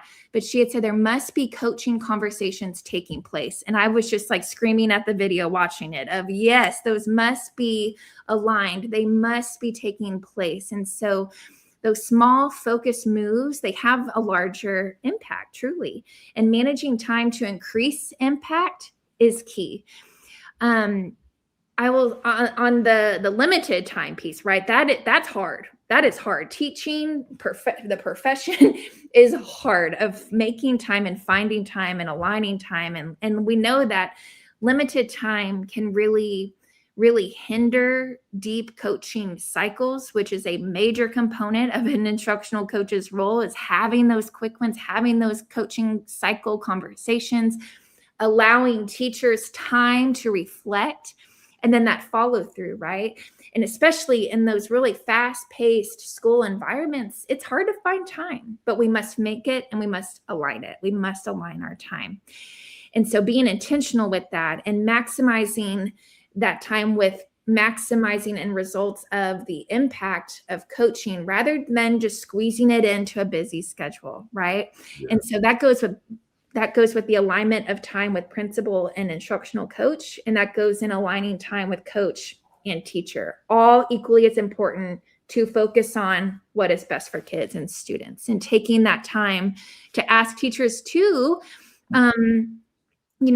what would be the best thing we can do right now to honor you and to honor your time, and seeing them as they're busy, right? And so, showing that if I get it, I know that you only have 10 more minutes and please continue to eat your lunch as we are talking, and seeing them as a person, remembering, as a coach that we were in the classroom. I was in the classroom 4 years ago. And so I don't want to lose sight of that, of it's busy time, it's busy schedules, but honoring that. And also in being intentional of it's busy, but how can we align our work to meet and make the most of our minutes that we have together? Yeah. Hailey, it's normal for younger or newer is a better word, administrators, whether it be newer APs, newer principals, to have conversation about how often we find that we can or cannot get into classrooms, how often we can or cannot have coaching sessions pre or post with teachers. Those are normal conversations. Wow. And there's so many factors to consider. And the main factor is the culture of the building, right? What will the culture dictate? So I want to look at the instructional coach as it relates to that new administrator, right? Okay. Because that's who's on the call. You got veterans on here, obviously, but you got new folks on here as well. You got new APs, new principals. So for you being that seasoned champion instructional coach, what would you say to that new administrator about what's realistic about the volume or the number of times that a principal instructional coach may be able to get into a classroom, an instructional coach may be able to meet with a teacher before going into a classroom, may be able to meet with a teacher after going to a classroom? Because someone may come with an unrealistic expectation that I want to be able to get into at least 10 classrooms, right? Yeah. And then the coaching along with it. And that may not be realistic depending on the culture of the building. About that. Sure.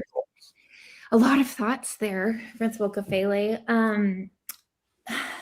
I think assessing the needs and looking at the priorities, right?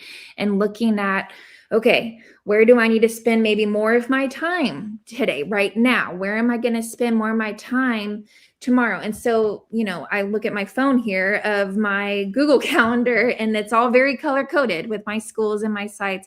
And really just aligning my time with the needs, right? And I think it's simple as that, and protecting that time of also what the roles are and aligning those priorities, and always connect coaching to those high impact, the instructional conversations. And so I think it varies by site. I am a coach that mine's a little bit more unique. I serve around 6 to 8 schools. And so I have a lot of time with driving. And so that's a major component too of being mindful of how much time, that will take, but really looking at the data and looking at also emotional needs too. And we'll talk about that when we talk more about relationships, but looking at who may need more of those check-ins too, of just person to person, right? And just checking in emotionally, asking, how are you? And being very mindful of knowing your teachers, knowing your people, knowing your staff who may need some more of those check-ins. But building in that time, carving out that time in your calendar and your schedule of, this is my block. Now we know reality, right? We know that those things, those outliers are going to come at you, those different needs, but really building in that time of, okay, I'm going to be in this classroom here. I'm going to be walking my building twice a day, maybe, for a coach. And that was principal. As a coach, maybe we're going to have a coaching conversation, a check-in every week. Maybe some teachers that need a little bit more encouragement, maybe some teachers that need a little bit more confidence building, maybe some teachers that need a little bit more reflection time, being a soundboard even of looking at their student achievement and looking at their data. Maybe you're going to meet with that teacher 3 times a week. It really just varies, but that goes back to knowing your people and their needs. Yeah, very good, very good. It's going to vary, folks.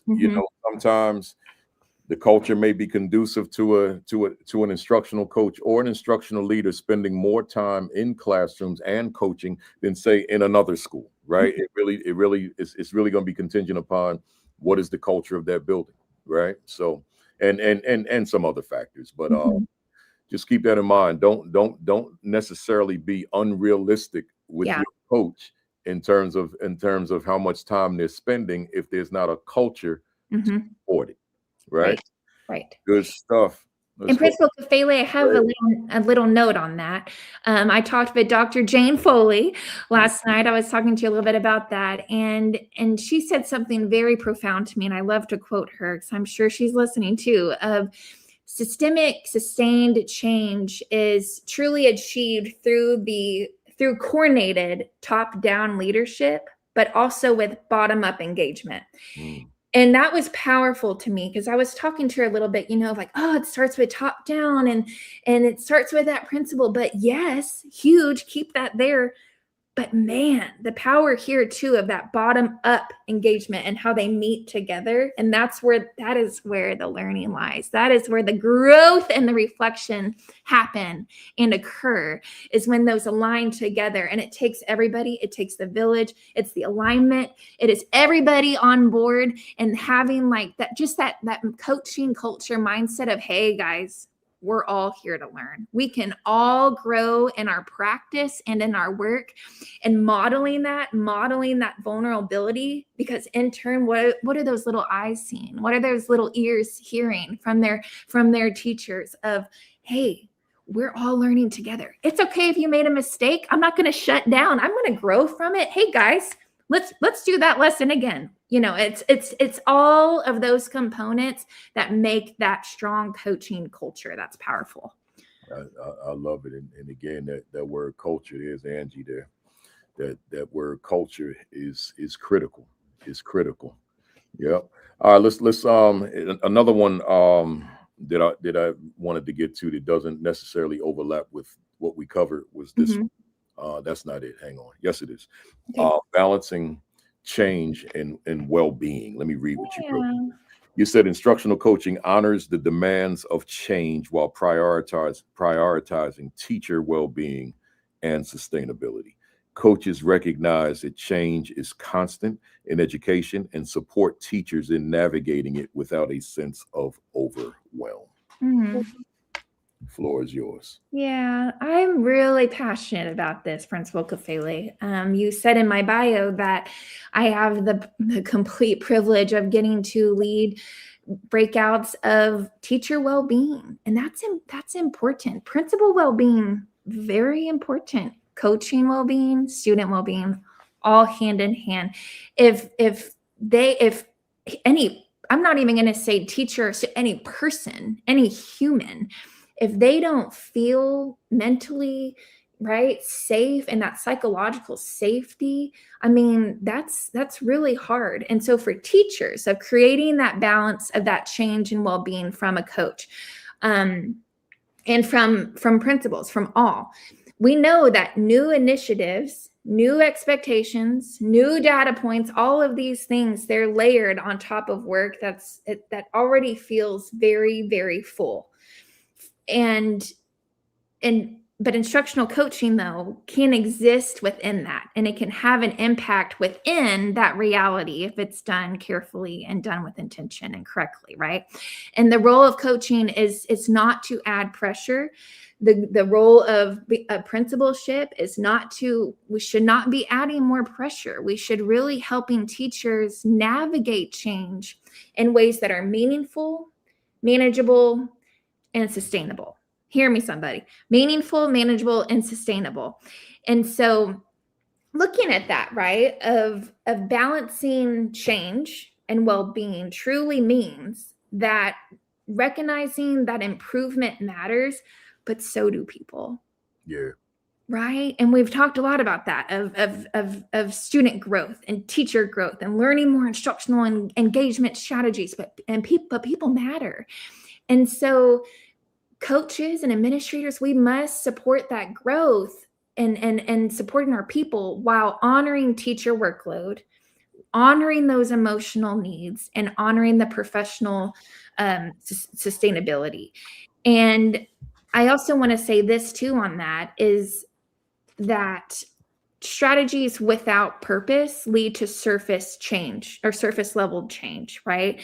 And so really being intentional there of that instructional clarity matters. And when teachers understand why they're doing something and how it connects to student learning, both instruction and assessment can improve.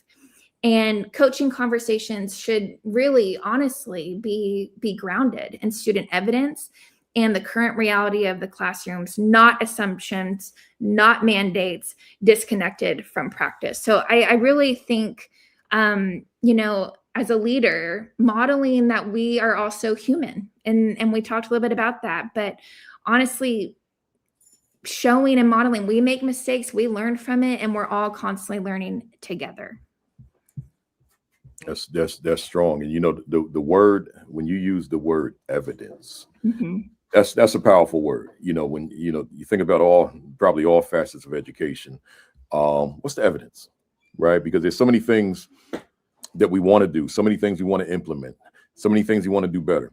Mm-hmm. But what is the proof? What is the evidence that this is something that's going to work? This is something that's sustainable, et cetera, et cetera, et cetera.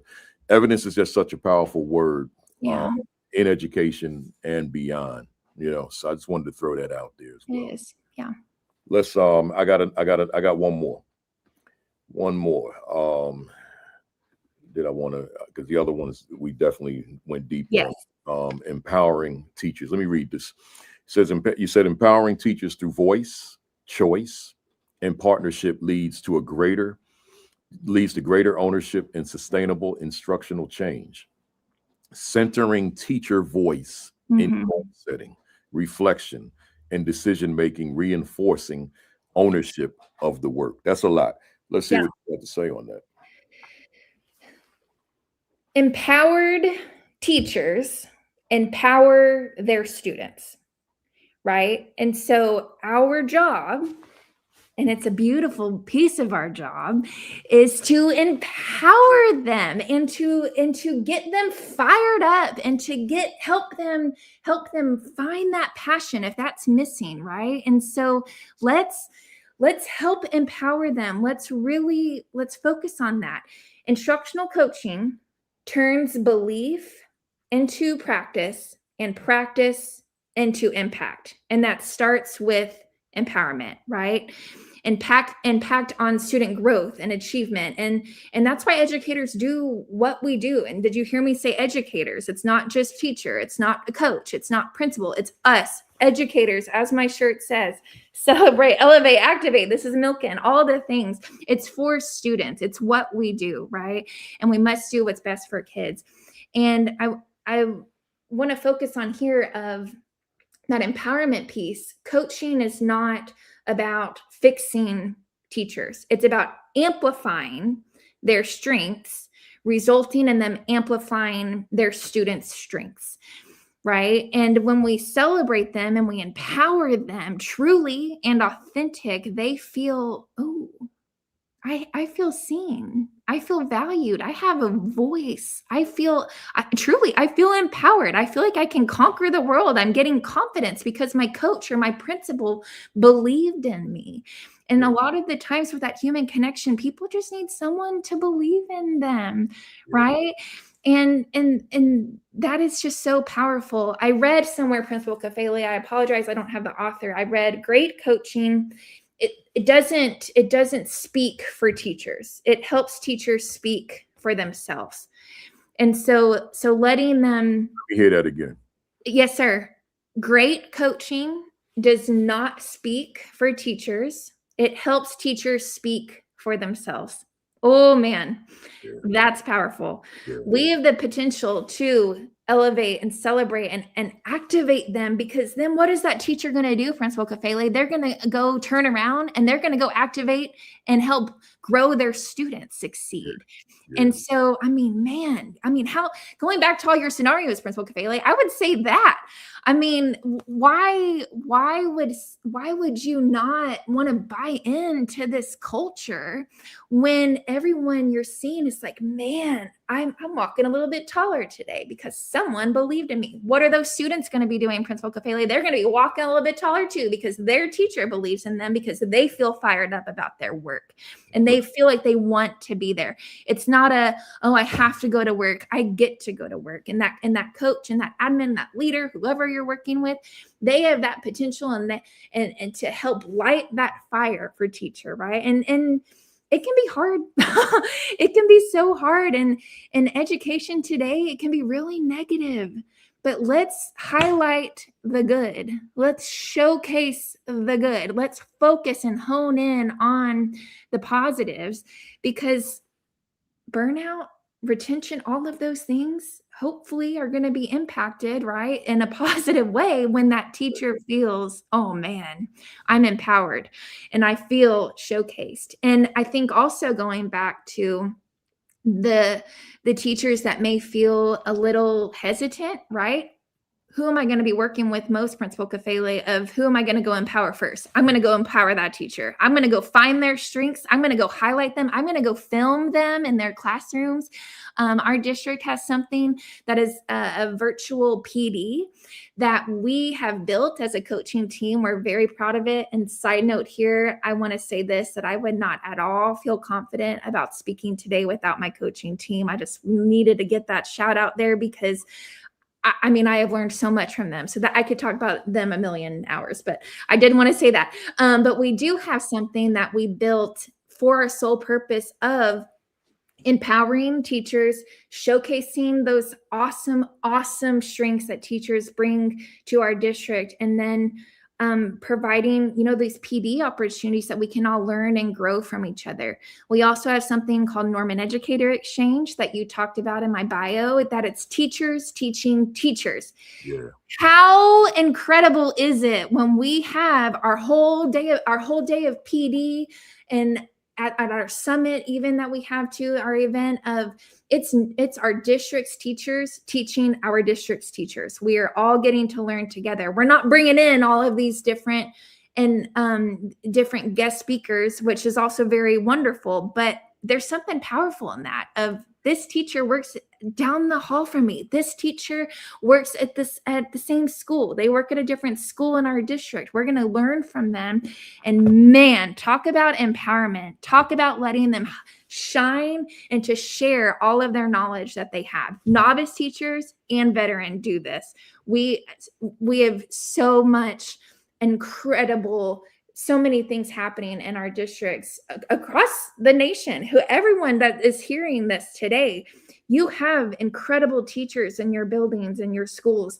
Showcase, highlight them, and show off their good work, because man, we incredible teachers. So I love it. I love it.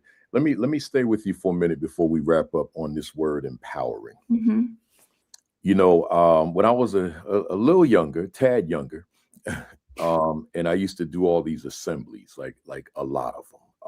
I could be in a school and literally do between 4 and 7 assemblies in a day. Mm-hmm. Right. And I had that kind of energy and I had that kind of excitement.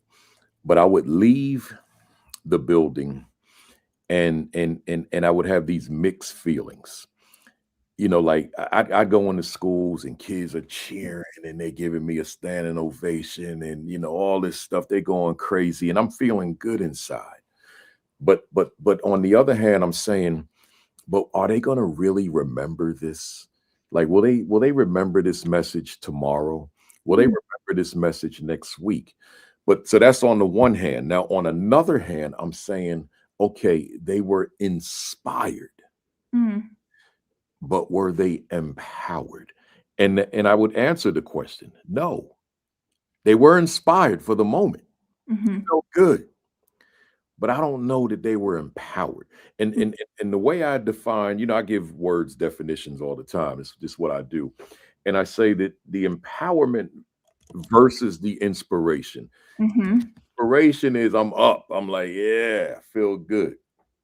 But the empowerment is turning the corner. Mm-hmm. That's a big difference. Right. So now and for the past several years, when a principal calls me and says, I want you to come in and do an assembly, and here's the language they always say, yeah, fire up my school, fire up my grade level, whatever it is. I say, principal, that would have worked with the old me, but I'm older now. Mm-hmm. I have no interest in firing up your school, Mm-hmm. nor your a grade level or whatever it is. I said, give me between 25 and Mm-hmm. 50 students and let me have them for 4 hours, 4 to full day, 4 hours to full day, whatever you want. But Principal Kafele, I want them all to hear you. I don't want to do that. That's what I don't do that anymore. That's over. I said, give me 25 to 50 and let us spend the day together or a half day together in your library. Mm-hmm. And I want to take them deep. Yeah. I want to take them deep so that ultimately I can leave out of there knowing that these kids are empowered in ways that they were not when I walked in the building. Right. We collectively together have shifted them. Yeah. Right. But a little 45-minute talk, 30-minute talk, I can't shift you. I can just be excited for a few minutes. Right. So that word is my word. Mm-hmm. That's why I wanted to spend a little bit extra. Empower. Right. So let's flip it on to the fam that are on here now. Y'all hang in here with me for a minute, with us for a minute. Is there something about your leadership? I'm talking to the fam now. Is there something about your leadership that your teachers, your students, your staff, your administrative colleague feels that much more empowered because they work with you, right? Not inspired, but empowered, like there's growth occurring. There's confidence building, right? I feel more worthy. I feel that I can do more, right? Permission and ability. I feel empowered. That word is so crucial. So to the fam out there, if that's not part of your normal lexicon, make it. Make it a part of who you are. Yeah. Do my teachers feel empowered? Have we created a culture of empowerment where we feel this way? That I feel that, wow, I can take youngsters to heights that I didn't know I could take them before. Not because you were inspired and encouraged, but because you felt empowered. Exactly. And God, Principal Kafele, that's so powerful. When I think of that inspire word, I think of to motivate and energize, light that fire. But then that empowerment piece, what we're talking about, it's building actual skill and confidence and agency, so someone can act and go follow through with that independently, right? It develops that ownership of competence, right? And they feel like, okay, and inspire, I want to go try this. I feel inspired by you. But empowerment, well, now I know how. I'm going to go try because I feel empowered. I'm going to go do it because of you helped me feel empowered. That's right. Powerful. This let me see if I can, every time I do it, I get to the wrong side. This pen empowered me. That's a longer story, y'all. Yeah, that requires about 30 minutes of additional talking. So I won't even go into it, y'all. Just know that this pen has power in it. Yeah. Just trust me on that one. You know, a lot of people will ask me, Kafele, when you going to write that book? Especially the way I posted yesterday. I gave an insight on my growth. When you going to write that book, Kafele? We all need it. We do. Give me some time. It's coming. We need it. It's coming. You know, because I own the bookstore. People, people like, I never knew you owned a bookstore. Yeah, you posted about that. I was floored. I thought that was the coolest thing I've ever heard. I've done some things over the years. You have, I think, more than some, Principal Kafele. But look here, y'all. We've come to the close. But I want to. Well, it was something I wanted to do, and I forgot what it was because I didn't have it written down. It will come to me. But let me say this to you: if today's session, we don't need to go through the rapid fire because you've done them before, and we already on 2 hours. But folks, if today's session, if you found it resonating, if you found it interesting, if you found that it that you could use the content that you heard today. You can incorporate it into your practice. You could infuse it into your practice. Then you know what we do. Give us those emojis. I don't know how it works on the YouTube side, but I've seen some emojis. But, whatever platform you're on, if YouTube allows emojis, I think it does.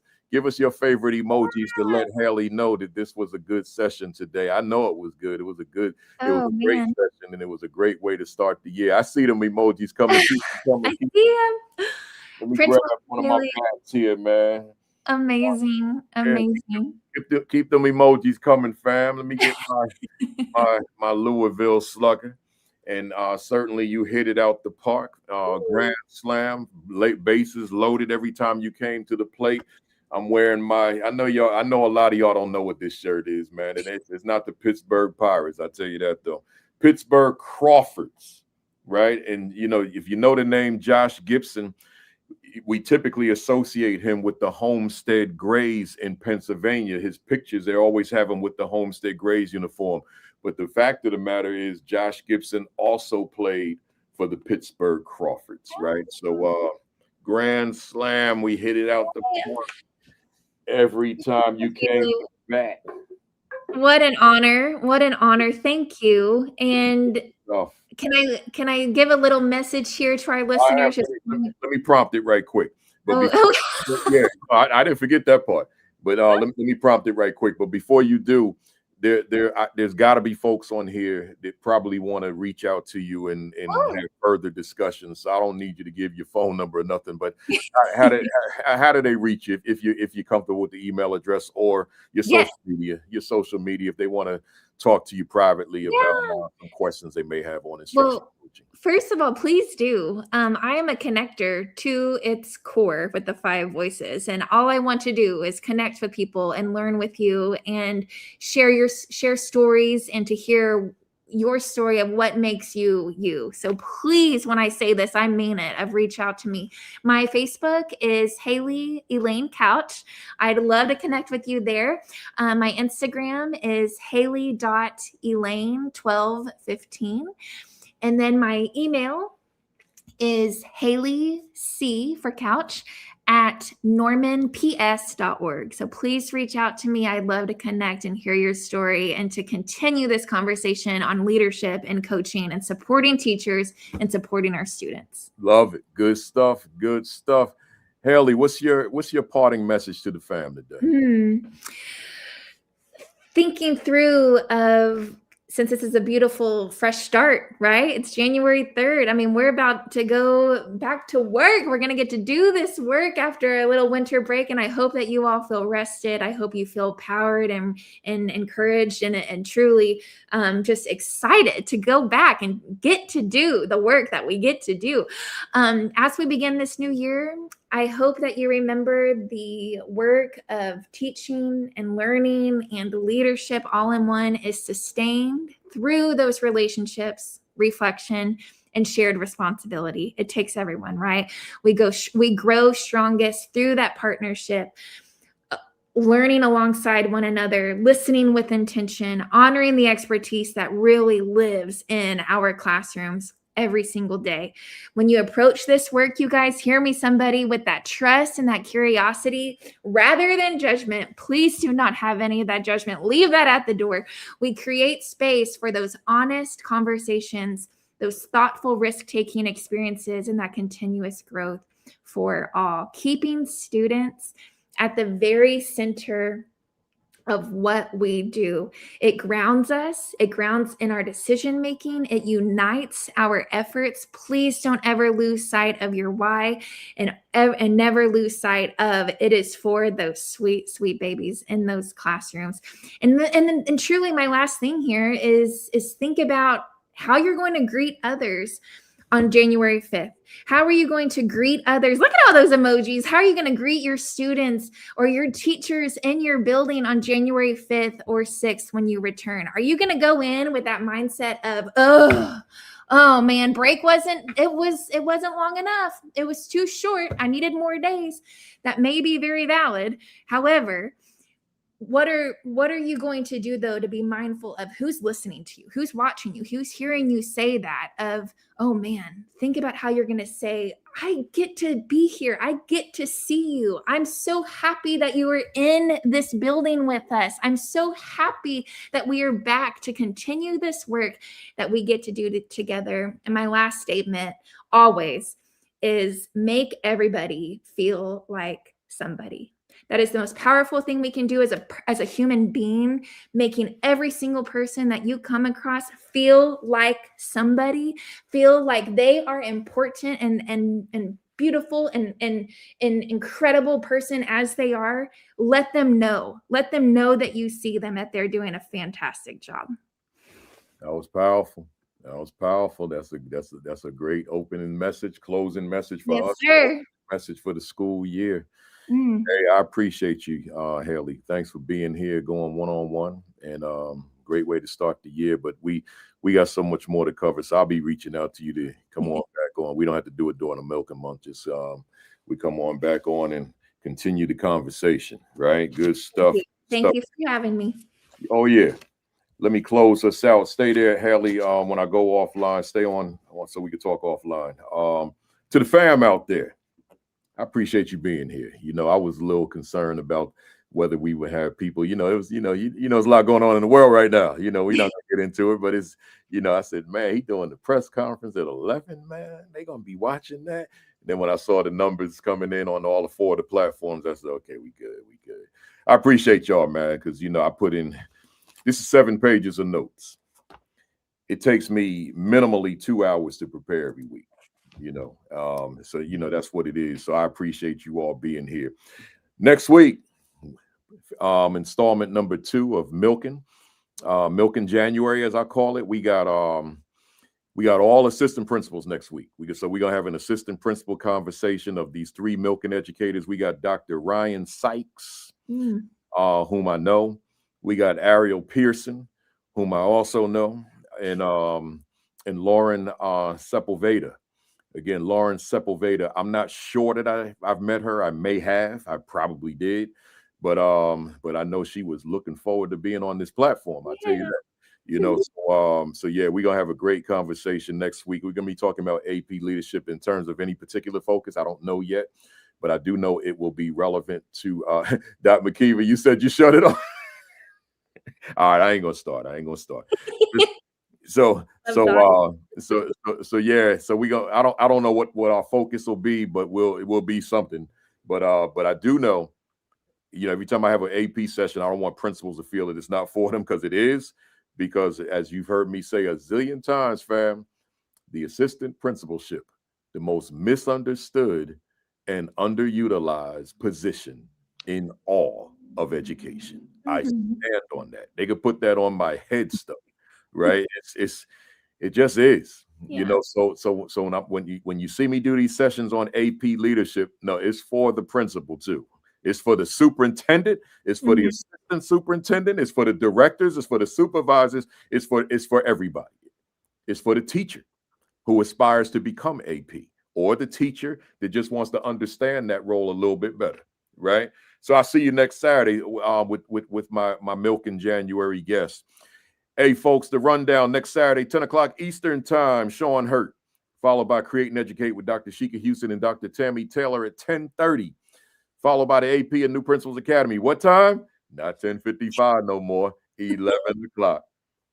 That way, folks that want to be with me at the start, they can watch Create and Educate to the end, and then I could watch more of Create and Educate as well. So 11 o'clock is our start time.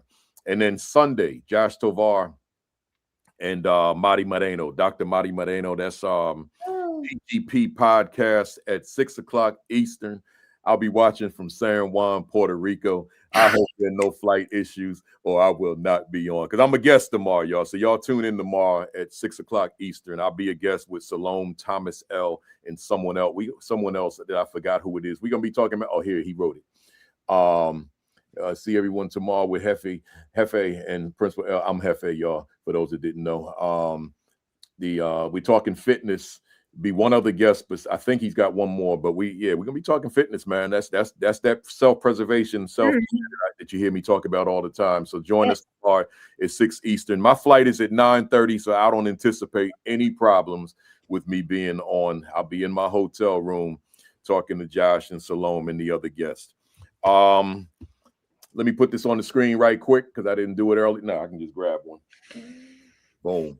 Yeah. What is my value instructionally to the teachers I supervise? Get yourself a copy. If you don't have a copy, go to Amazon right now. Get yourself a copy. I'll let you know the count next week, man. I don't think we hit that 10,000, but we 9,000 something. The economy went bad and couldn't get there. That's all right. God is good. The Nurturing Greatness Conference, I didn't upload it this time, but I'll make sure I do it next time. But you can go on my Facebook page. I'm hosting, along with 2 others, Dr. Tanya Breland, Dr. Erica Leak, the Nurturing Greatness Conference, February 16, President's Day. Your schools are closed. Come on to Jersey. If you're in Jersey, then come on to South Orange at Seton Hall University all day long. We're going to be talking education, right? I'm not even doing the presentation. I'm just a host.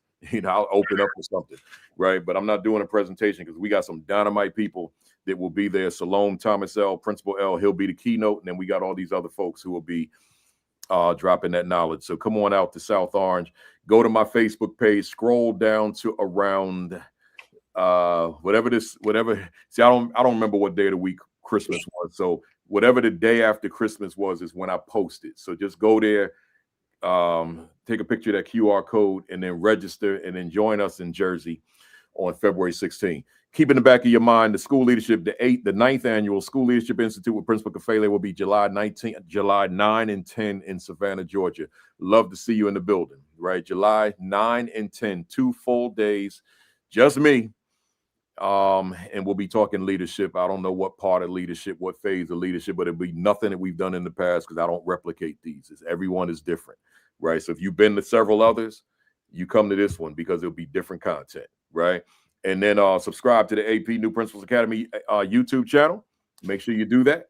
Yeah. And I want y'all to be watching us from YouTube, but you can watch us from Facebook, Twitter, or LinkedIn. I'm not taking it down, right? So, but I prefer YouTube. Lets me put a couple dollars in the gas tank, right? Just a half tank. I can't even get a full tank with you. Yeah.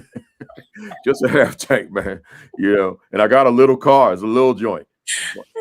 My daughter got in it for the first time last week. She was home with Ace, my grandpa, and she's like, "Man, it's tight back here." Yeah, I ain't get this for you to be riding in the back. You'll be fine. What you get, Kafele? What you get, Kafele? Oh, we got spam on the page, man. Hey, I'm gonna hurry up and get off of here because I got spam on here, right? Somebody using profanity on me. Oh man, never seen this name. So anyway, but yeah. So make sure you watch us on YouTube. Visit principalkafele.com. And then finally, your diet, your exercise, and your your virus precautions. Make sure that you take care of yourself. Y'all know what's going on out here. It's an epidemic of the flu, right? It's an epidemic. So it's a lot going on out here. So make sure that you're taking care of yourselves, right? I'm gonna say this only because we're at the end, right? Only because if we weren't at the end, I wouldn't say this. But to this individual, Elijah Smith, right? Like, I don't know you, and you probably don't know me, right? Mm-hmm. Let me ask you real quick. Why would you come on my page? You don't know me, man. Why are you coming on my page cursing, man? Like, why? Does that give you like some kind of satisfaction? Does that elevate your self-esteem? Do you feel better about yourself because you came on somebody's page that you do not know? You do not have an interest in the work I do, but you're gonna come on here using profanity. Are you having self-esteem issues? Because if you are, you can reach out to me. You can inbox me, and maybe I can help you. I can walk you through this so that you have better decorum next time, as opposed to coming on the page and using some profanity. Mm-hmm. Like what is that? Yep. Yeah, I mean, come on, man. We got to be better than that. Mm-hmm. And looking at your name, I'm kind of thinking I can guess your race, ethnicity. So I'm gonna say it again. I'm gonna use the word we. We got to do better, man. We got to do better. Like, why are you on my page with that? And I'm only spending this time with you because it's at the end. Why are you on my page with that? You don't have to do that. We have to be better. Enough said. Anyway, hey, fam. Let me see what y'all saying on here. Appreciate y'all. Appreciate y'all. He said, because I can, right? Because you can doesn't mean you should. Like, who are you talking to? I'm talking to the guy that came on my channel. How about that? Anyway. Hey, y'all. Must be kind. Must be kind. Hey, y'all, I appreciate y'all being here. I want y'all to have a great week, an extraordinary week. Yes. Your best week yet. Peace. Peace. Thumbs up. Now cock that fist all the way back. Count to 3. 1, 2, 3. Bam! I'll see y'all next Saturday, man. 11 o'clock. Peace.